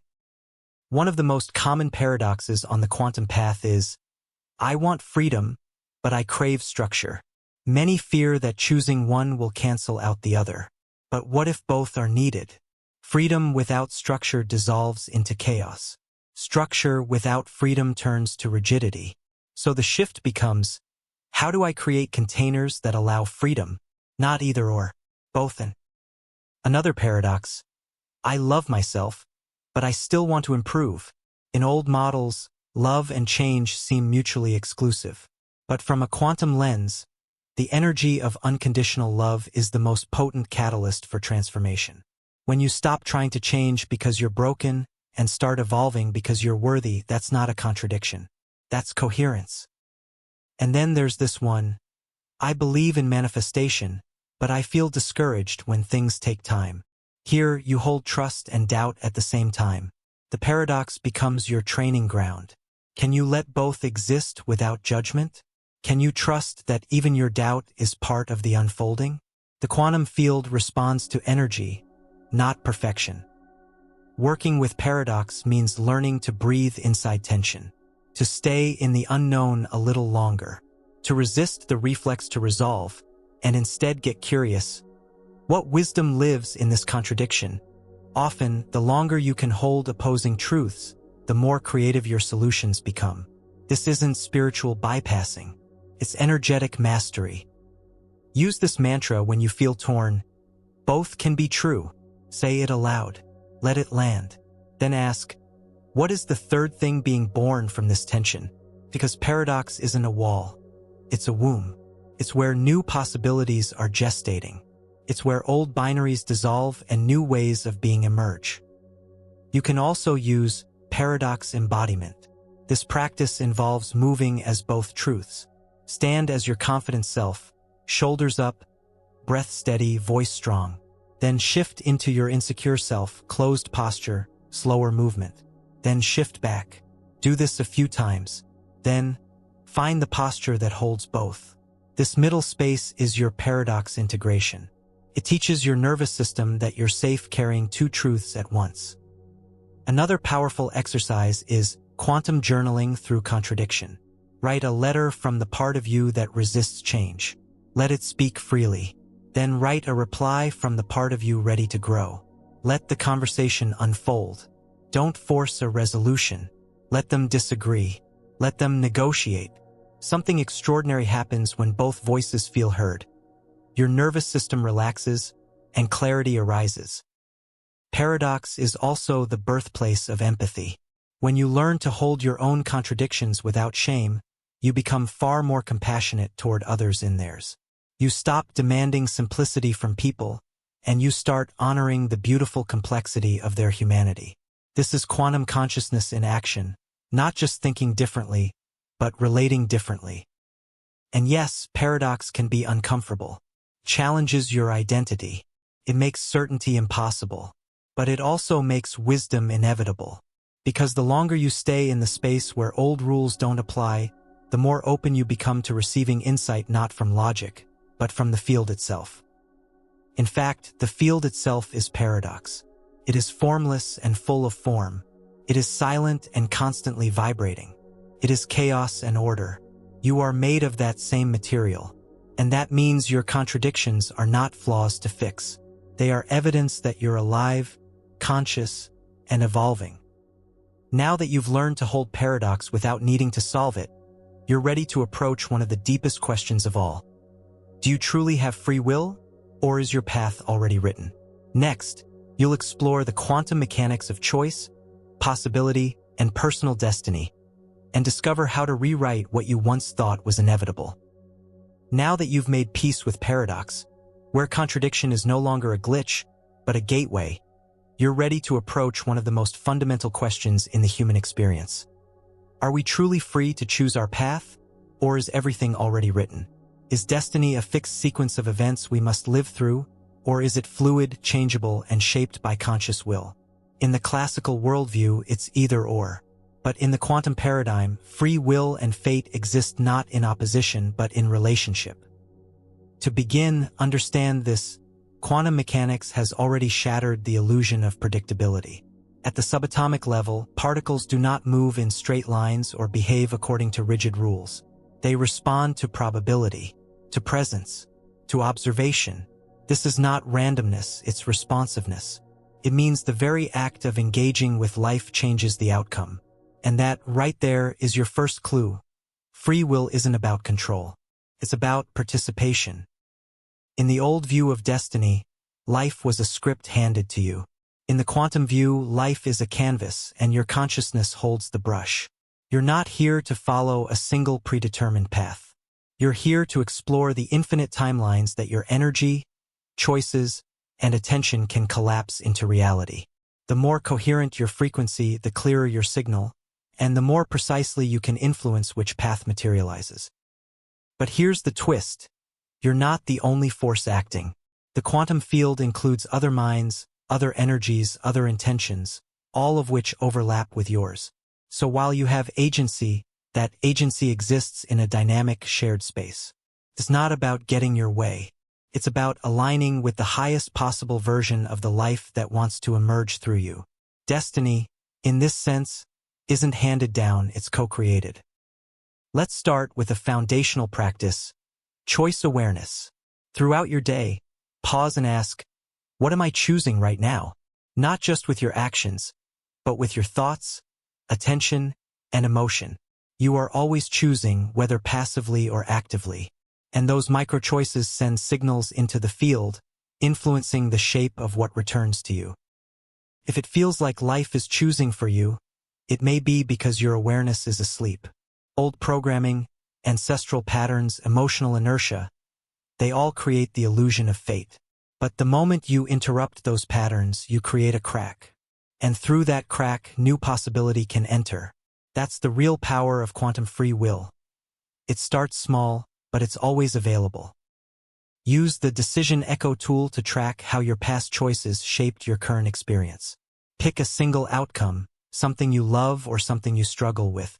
Then trace it backward. What thoughts led here? What actions? What beliefs? This is not for blame. It's for power. Because if you can see how you shaped one result, you can reshape the next. The next step is future choice casting. Each morning, choose one outcome you'd like to align with that day. A feeling, a conversation, a creative insight. Then ask, what choices would this version of me make today? Let those answers guide your decisions, not as pressure, but as practice. Over time, you'll begin collapsing timelines by living as the version of you who already belongs to that future. One of the most liberating realizations is this: your past doesn't define your path unless you keep repeating it. Many people live on default, mistaking repetition for destiny. But you don't owe your future to your past. You owe it to your possibility. The quantum model allows you to shift mid-course, mid-thought, mid-life. Every moment is a doorway. Here's where it gets deep. Destiny itself is not static. It's emergent. Your highest path isn't some fixed mountain waiting to be climbed. It's a living thread that adjusts as you grow, as you heal, as you choose. Each time you raise your frequency, you step into a new version of your destiny. This is not illusion, it's energetic mathematics. Try the parallel self-activation method. Close your eyes. Imagine two versions of yourself, one who follows old patterns and one who makes a courageous shift. Sense the energy of each. What outcomes spiral out from those two choices? Then ask, which timeline feels more alive? Which one calls me forward? This is how you make energetic decisions, not just logical ones. You might ask, but aren't some things just meant to happen? Yes and no. Some events may be so deeply entangled with your soul's evolution that they appear fixed. But even then, how you respond, how you meet that moment, can alter what it teaches you, how it heals you, what it awakens. The lesson may be faded. The version of you that receives it is not. You are not a puppet. You are a participant in an intelligent, responsive, and interactive universe. Free will doesn't mean controlling every outcome. It means choosing your frequency regardless of circumstance. It means showing up aligned, even when uncertainty reigns. That choice is always yours, and it's often the one that changes everything. Now, be aware. When you begin living from true agency, resistance can rise. People around you may not understand. Old habits may claw back. The voice of self-doubt may get louder. This isn't failure. This is friction at the edge of transformation. Stay with it. Keep choosing, not perfectly but intentionally. That's how new paths stabilize. Quantum free will is not about denying uncertainty. It's about choosing meaning inside it. It's about becoming a conscious architect of probability, not to predict the future, but to shape the present so skillfully that the future must respond. Now that you've taken hold of your ability to shape destiny, not through force, but through awareness, you're ready for one of the most counterintuitive experiences on the path, when growth suddenly stalls. In the next chapter, you'll learn what a quantum plateau really is, why it feels like you're stuck, and how it signals that a major breakthrough is closer than you think. You've just stepped into the highest expression of agency, realizing that you're not simply living a destiny but co-writing one. You're choosing frequency over fate, presence over programming. But now, something unexpected may begin to surface. Things slow down. The momentum fades. The clarity dims. The synchronicities pause. Feels like nothing is happening. This is the quantum plateau, a space that can feel frustrating, disorienting, even defeating. But here's the truth. It's not the end of your growth. It's the pause before your next level of evolution. Most people interpret plateaus as failure. What am I doing wrong? Why did everything stop working? But in quantum development, the plateau is not a breakdown. It's a recalibration. You've shifted into a new frequency. Now your nervous system, your environment, and your subconscious mind need time to reorganize. Think of it like software updating silently in the background. Just because it's not visible doesn't mean it's not profound. To understand this phase, consider how matter behaves when energy changes. A block of ice, for example, doesn't melt gradually. It absorbs energy silently, invisibly, until, at a critical threshold, it shifts. Suddenly, the same happens to you. You absorb insights. You practice. You stretch. Then nothing. But that nothing is your system stabilizing, anchoring, and preparing for the jump. This is latent transformation, and it always precedes the leap. Your first step on the plateau is acceptance. Stop judging it. Stop trying to rush it. Stop interpreting stillness as regression. Use the mantra, growth is still happening, even when I can't see it. Let that become your mental baseline. The less you resist this phase, the faster it moves. Resistance creates static. Acceptance creates flow. Now ask, what part of me is afraid of slowing down? For many, growth became an identity. Productivity became proof of progress. But in quantum work, stillness is strength. It's the place where integration occurs. You don't just want insight, you want embodiment. Plateaus create space for that embodiment to solidify. Try this reflective practice, plateau inventory. Write down everything you've learned, practiced, or transformed over the last few weeks or months. What beliefs have shifted? What emotions have healed? What actions have changed? Often, the plateau is your body's way of saying, let me catch up. This practice will remind you of just how much is moving under the surface. Another key element of the plateau, old triggers return. Habits you thought you'd outgrown sneak back in. You might even feel like you're going backward. But what's really happening is this. As your new identity begins to root itself, the remnants of your old one come up for release. Not to sabotage you, but to ask, are you sure you're done with this? Use this test wisely. When an old behavior resurfaces, ask, what need is this trying to meet? You're not broken. You're being invited to meet the same need in a new way. Maybe the pattern was protection, or approval, or comfort. Your job is to replace the strategy, not the need, with something more aligned. During the plateau, your environment matters more than ever. You're sensitive, open, slightly raw. So reduce input, protect your peace. Watch who you spend time with and what energy you allow in. You're not avoiding life. You're allowing your energetic system to stabilize without interference. Here's a powerful ritual: frequency familiarization. Each morning, before jumping into your day, spend 5 minutes revisiting the frequency of your next level self.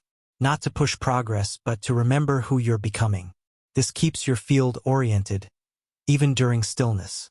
It's like holding a compass to your chest and saying, I know the direction, even when the winds stop.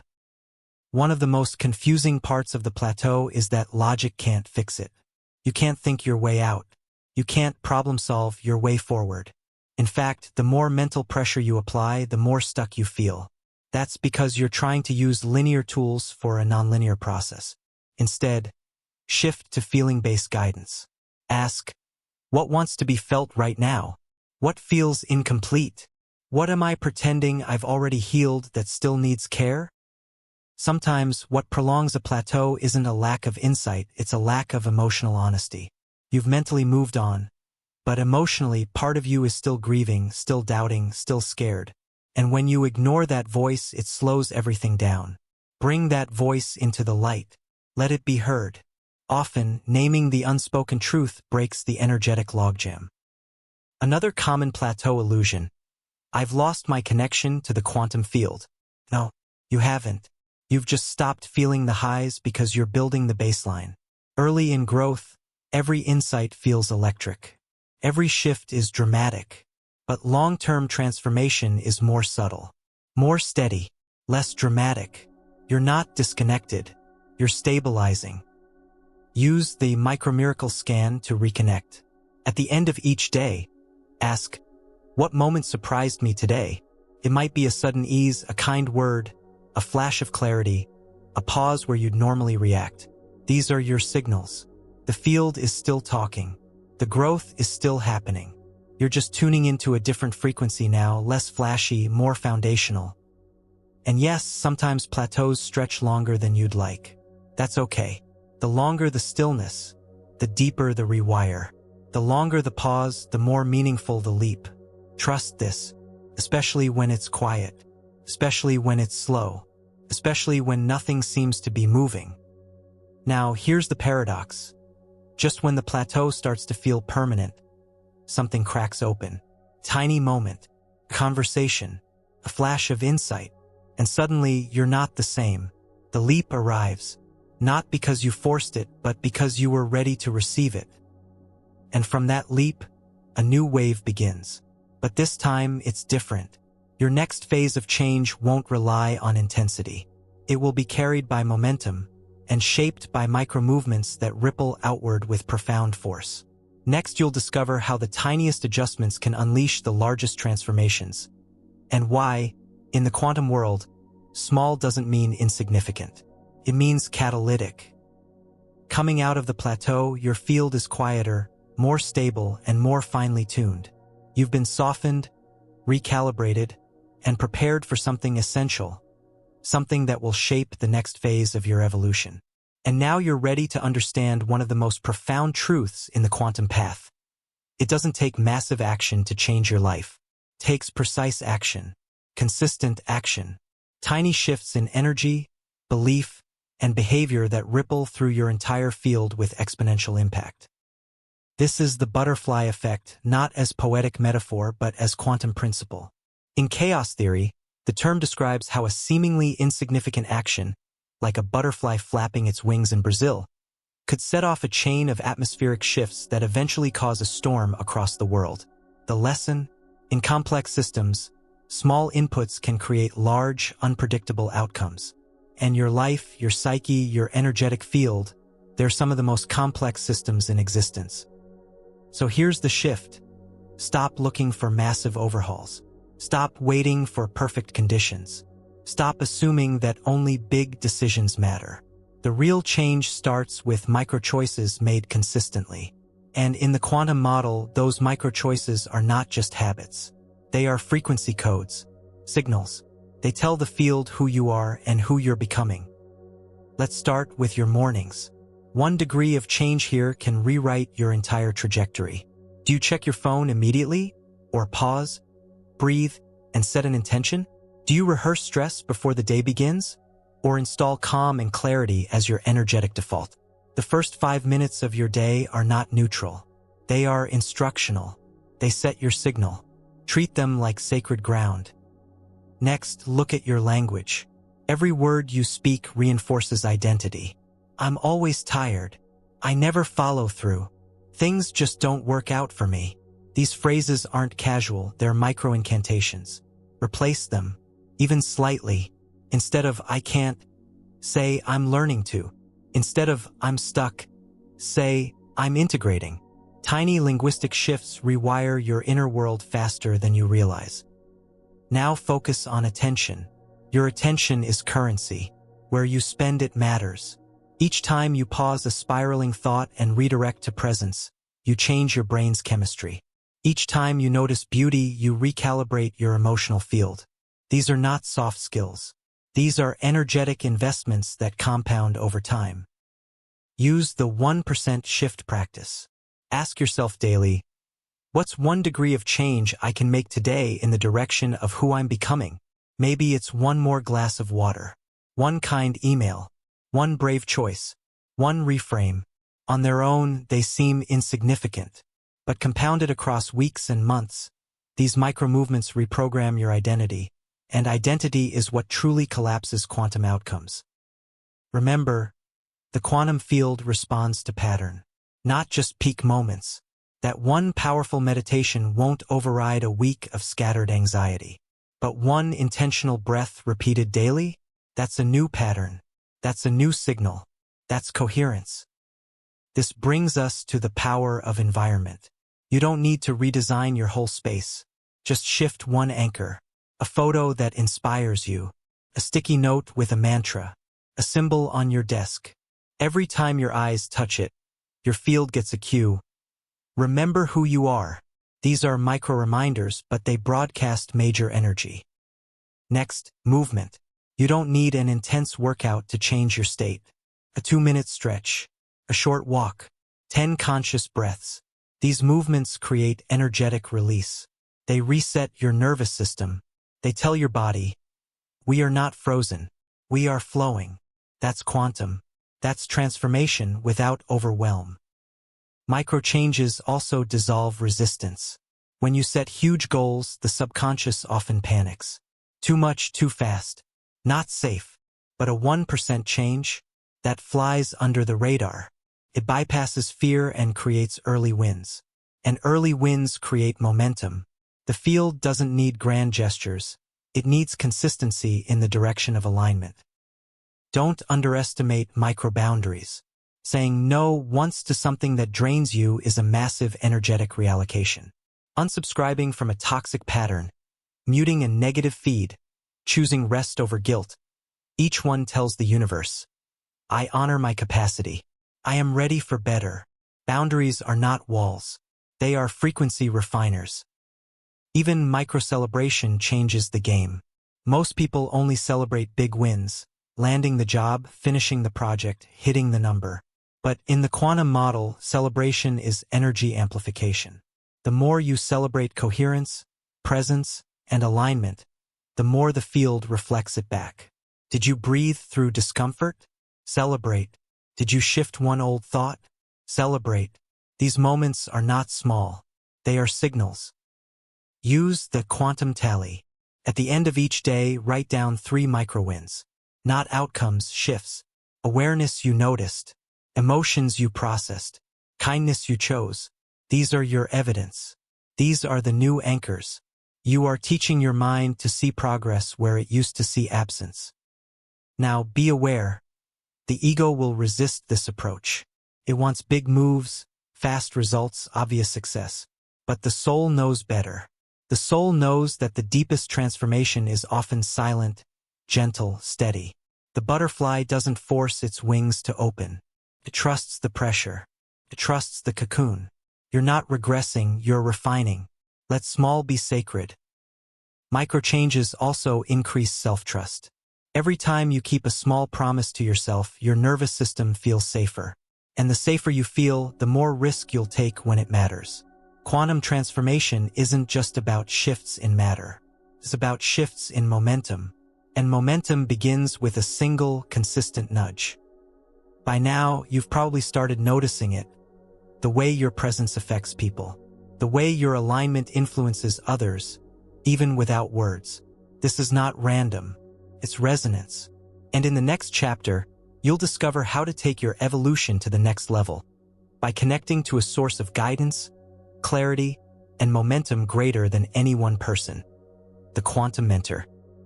Now that you've witnessed the quiet force of micro-changes, how even the smallest consistent shift can realign your entire trajectory, you're poised to tap into something larger, something ancient, collective, and intelligent.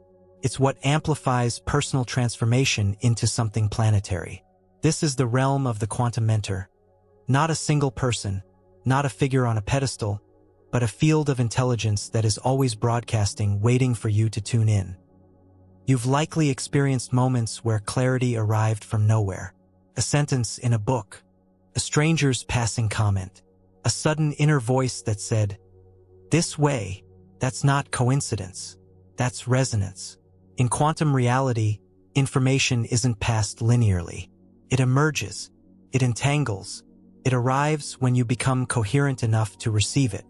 And one of the greatest sources of that arrival is what we call the mentor field. So what is a quantum mentor? It's a node of intelligence within the field, an archetype, a stream of wisdom, a concentrated signal of guidance. Sometimes it appears as a real person, sometimes a memory, sometimes a symbol, but the essence remains. It's the part of the universe that teaches, clarifies, and reveals, not through dominance, but through attunement.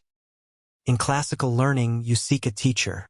In quantum learning, the teacher appears when your signal says, "I'm ready to receive."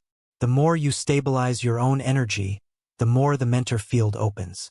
You stop chasing guidance and start attracting it. Ideas show up. Teachers cross your path. Books find you. But make no mistake, this isn't magic. It's mechanics. To activate this connection consciously, begin with the signal clarifier practice. Sit in stillness. Breathe until your field softens. Then speak aloud, "I am ready to receive guidance aligned with my highest path." Don't look for lightning bolts. Pay attention to what follows in the next 24 to 72 hours. A conversation, a dream, an old journal entry. This is how the mentor field replies, gently, precisely, invisibly visible. Another approach, identify a figure, alive or ancestral, fictional or historical, who represents wisdom to you. Someone whose frequency embodies something you wish to cultivate. Clarity, courage, creativity, compassion. Then spend time contemplating their traits. Not copying them, but syncing with them. Ask, How would they move through this moment? What would they focus on? This creates resonance, not imitation. In the quantum view, even the idea of a mentor carries energetic weight. If you hold it with reverence, that frequency integrates into your own. And when multiple people hold similar figures with deep attention, those archetypes become amplified, like massive tuning forks vibrating through collective awareness. This is why myths endure, why symbols persist. The field remembers. You can go deeper through mentor dialogue journaling. Begin a written conversation with your chosen mentor. Ask them a question, then write their response, not from guesswork, but from inner stillness.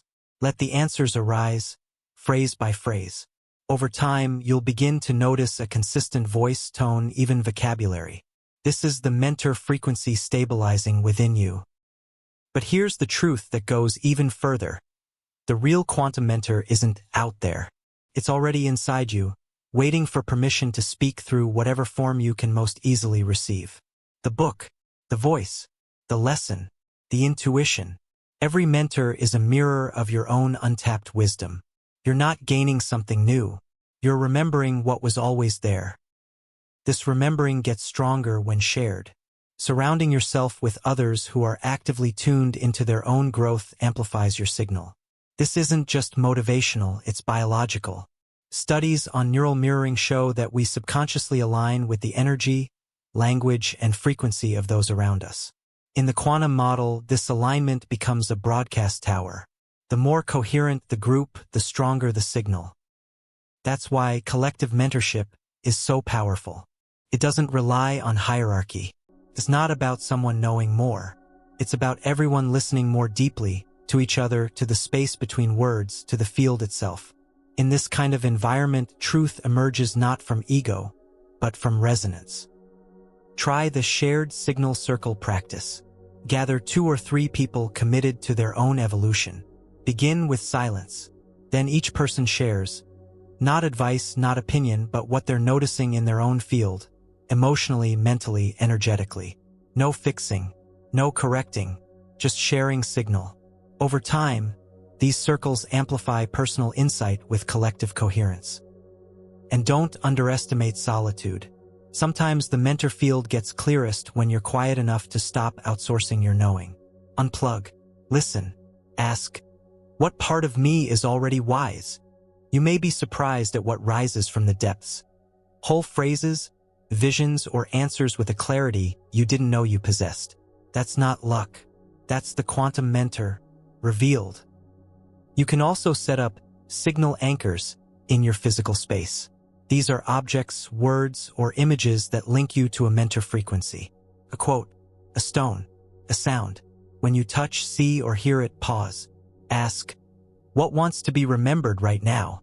This simple act trains your system to retrieve guidance on demand until the distinction between inner and outer teacher fades completely. One more key, don't idolize. The mentor is not infallible. Whether in physical or energetic form, it serves you best when you view it not as savior, but as synchronizer. It brings your scattered potential into focused alignment. It reflects, reminds, and then steps aside. That's its true purpose, not to lead you forever, but to awaken the leader in you. And when you start mentoring others, not from ego, but from presence, you become part of the field yourself. Your voice, your energy, your story becomes the signal someone else needs. You become the butterfly's wing. You become the ripple. This is how collective evolution unfolds, not through domination, but through frequency. Now that you've learned to tune into the collective mentor field, both within and around you, you're ready to bring everything you've gathered into one powerful integration. In the next chapter, you'll learn how to turn quantum complexity into cosmic order. You'll gather the fragments of growth and unify them into a coherent new self. You've tuned into the mentor field, received intelligence not just from others but from within, and witnessed how guidance moves across timelines, symbols, and intuition. You've collapsed old selves, made micro-shifts, and begun stabilizing new frequencies. But something essential is now required: integration. Because transformation without integration doesn't last. Insight without embodiment dissolves. And the quantum path doesn't reward constant change, it rewards coherent evolution. This stage is where many seekers stall. They keep seeking, consuming, evolving, but never fully landing. Why? Because chaos, even spiritual chaos, can feel familiar. And if your nervous system equates transformation with constant movement, stillness will feel like a threat. That's why integration is not passive. It's active alignment. It's the sacred act of bringing the new self fully online, into the nervous system, the body, and the world. First, let's define what you're integrating. You're not just holding new ideas. You've absorbed new frequencies. You've stabilized through plateaus. You've connected to archetypal wisdom, shifted your identity, and encoded new beliefs into your field. Now all of it must land into your speech, your choices, your rituals, your presence. Start with the field recap. Grab a notebook and write. What have I learned about myself on this path? What patterns have collapsed? What new truths feel stable? What emotions have been released? Don't rush. Let the answers surface. You're not just making a list. You're anchoring a new internal landscape. Now identify what still feels scattered. What insights haven't fully translated into behavior? Where are you still defaulting to the old version of you out of habit, not resonance? This is not judgment, it's refinement. Integration doesn't require perfection. It requires consistency. One powerful step is creating quantum clarity statements. These are short, direct sentences that reflect your new internal reality. Think of them as frequency tags, linguistic signals that declare who you are becoming. Examples: I act from clarity, not fear. My energy precedes my results. I no longer force, I align. Keep them visible. Speak them aloud. Let them override the noise. Next, embody the new self physically. Integration must move beyond concept. It must enter posture, movement, facial expression. Ask, how does the integrated version of me walk into a room? How do they sit, breathe, look someone in the eyes? Try it. For real. Let the body catch up to what the mind already knows. Emotional congruence is vital here. You cannot integrate if your emotional field is still contradicting your intention. This doesn't mean you suppress feelings. It means you include them. Practice emotional clearing, breathwork, journaling, movement, or stillness to keep your frequency clean. Think of it as clearing static from your broadcast. Also, begin removing friction. Ask, what in my current life structure is incompatible with this new version of me? It could be a schedule, a habit, a voice you keep allowing in, or a physical environment that keeps you looping old patterns. Integration requires boundaries, not to protect your ego, but to preserve your signal. Use the self-sync grid. On a piece of paper, draw 4 quadrants: mind, body, emotion, behavior. In each, write one habit that reflects your integrated self. Then ask, am I doing this daily? Weekly? Rarely? Don't fix everything at once. Just pick one from each and recommit. This brings alignment out of theory and into life. Now address the role of the external world. Integration becomes real when others start reacting to you differently. And sometimes that's uncomfortable. Some people may resist your changes. They may challenge, dismiss, or withdraw. That's not a signal to shrink. It's a sign you've shifted. You are disrupting old relational contracts. Stay steady. Let those contracts dissolve or renegotiate. And if feedback from your environment seems absent, no validation, no acknowledgement, do not spiral. Quantum integration isn't about applause. It's about alignment. Often, the most powerful shifts go unnoticed at first, until one day, someone says, there's something different about you. That something is coherence. Trust it. Here's a high-level move. Practice pattern silence. Pick one habit, mental, emotional, or behavioral, that you're leaving behind. And for the next 7 days, notice every time it tries to re-enter. Don't act on it. Just notice. Breathe. Label it old code. And choose again. Each time you do, your new self gains ground. Don't overlook the spiritual aspect of this stage. Integration opens the heart, not just to yourself but to the greater whole. You begin to feel less like a solo mind pushing for change, and more like a frequency tuning into the larger harmony of existence. You move from me to we, from noise to music, from parts to whole. To support this, create a daily coherence window. 10 minutes, silence, breath, focus on your heart. Ask no questions. Expect no insights. Just let your field smooth out. The more you do this, the more your internal system syncs with itself. And that internal sync becomes your external magnetism. You'll know integration is landing when effort fades, when alignment feels obvious, when what used to require thought now flows like breath. But don't rush to arrive. The goal isn't finality, it's function. To live your transformation, to move through the world as a bridge between quantum chaos and cosmic order. And when that happens, when you feel the fullness of who you've become, you're not done. You're just ready to maintain it, to ritualize it, to make your integration repeatable, transferable, and sustainable. Next, you'll learn how to turn this coherence into a daily structure. Rituals that keep your energy aligned, your actions precise, and your growth effortless. You've moved through integration, bringing together past insight, present identity, and future frequency into a unified field of coherence. You're not chasing transformation anymore. You're embodying it. But coherence, like any energetic state, needs structure. Not rigidity, not rules, structure. And that's where ritual comes in. Not as routine, but as an act of remembrance. Ritual is the daily art of reminding your mind, body, and field who you really are. Ritual isn't about perfection. It's not about spiritual theatrics or lengthy practices. In the quantum model, what matters is consistency, clarity, and frequency. The point is to build signals into your day that continuously communicate. I'm still aligned. I'm still here. I haven't forgotten. The more clearly you broadcast that signal, the more the quantum field keeps mirroring it back. Through results, relationships, opportunities, and inner peace. So let's begin with the morning. Your first ritual of the day is not brushing your teeth or making coffee. It's choosing your state. The moment you wake up, your brain is moving through theta, alpha, and into beta. This is prime territory for imprinting.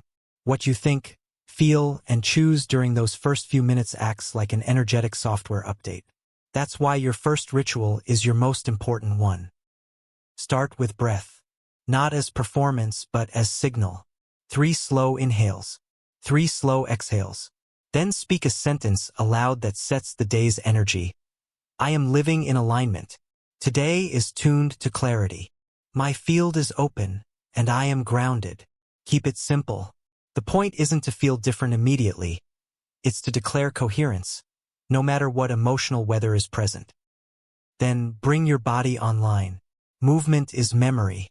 A short stretch, 5 conscious steps, or a simple posture shift tells your nervous system, this body belongs to a conscious being. These micro-movements install presence. And presence creates precision. You're not drifting into the day, you're walking in as a frequency holder. Now set your intention, but not just mentally. Write it down. Sticky note. A line in a journal. A message to yourself. This ritual trains your awareness to lead. Today I choose flow. Today I let clarity decide. Today I match my actions to my future self. Keep it visible. Don't let your morning end without this written pulse of presence. Your next ritual is midday recalibration. This is where most people unconsciously lose coherence. Stress builds. Focus fractures. The signal weakens. But it only takes 2 minutes to reset. Try the quantum pause. Midday, step away, literally or mentally. Breathe. Feel your feet. Ask, what energy am I broadcasting right now? Then choose again.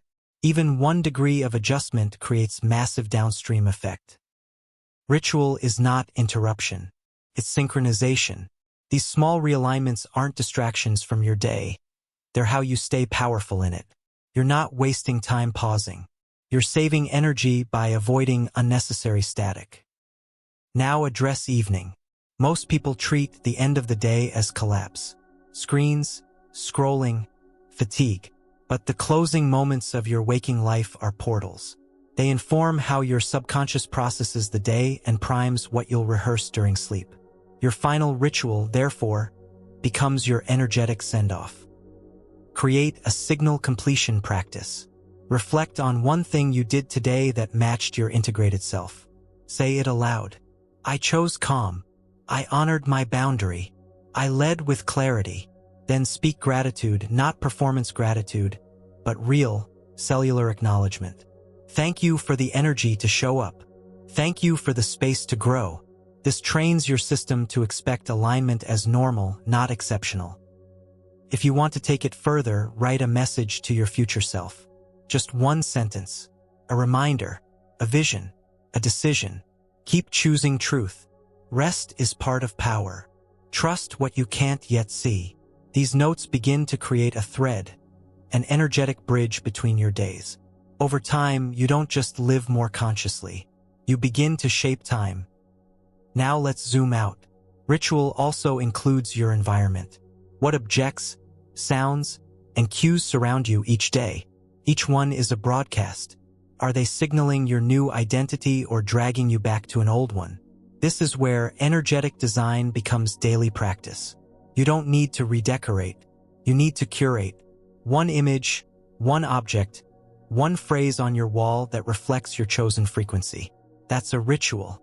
One playlist that instantly brings you back to your aligned state. That's a ritual. Ritual doesn't require belief. It requires repetition. Even if you don't feel it right away, do it anyway. This isn't about performing a spiritual mood. It's about staying tuned. The field responds not to emotion alone, but to emotional stability over time. That's what ritual builds: energetic integrity. Use the frequency ladder strategy. Create a simple list of rituals ranked by depth. At the base are micro-rituals: breath, posture, intention. In the middle, movement, journaling, presence breaks. At the top, meditation, energy work, deep rest. When time is short, hit the base. When space allows, climb higher. Either way, you stay connected. The ladder keeps you in motion, even when life gets dense. You might ask, but isn't this rigid? Not at all. Ritual doesn't mean fixed time or form. It means consistent signal. If your schedule shifts, let the practice adapt. If your energy is low, let the ritual soften. The point is not to force it, it's to remain available. To let the field know, I'm still here, I'm still choosing. And remember, mastery isn't about never slipping. It's about returning faster. The real power of ritual is not in how it starts your day, but in how it brings you back when you drift. You don't need a perfect record. You need a practiced return. That's what makes this path sustainable. That's what makes it real. Soon, these rituals won't feel separate. They'll just be how you live. Your baseline, your signal, your presence. And that's the beginning of something even greater, not just change, but legacy. Because when your frequency stabilizes, you become a node in the larger field, a beacon for others. Now you'll see how to carry this signal forward, not as an end, but as a way of life, a never-ending quantum path where mind, body, and universe evolve as one.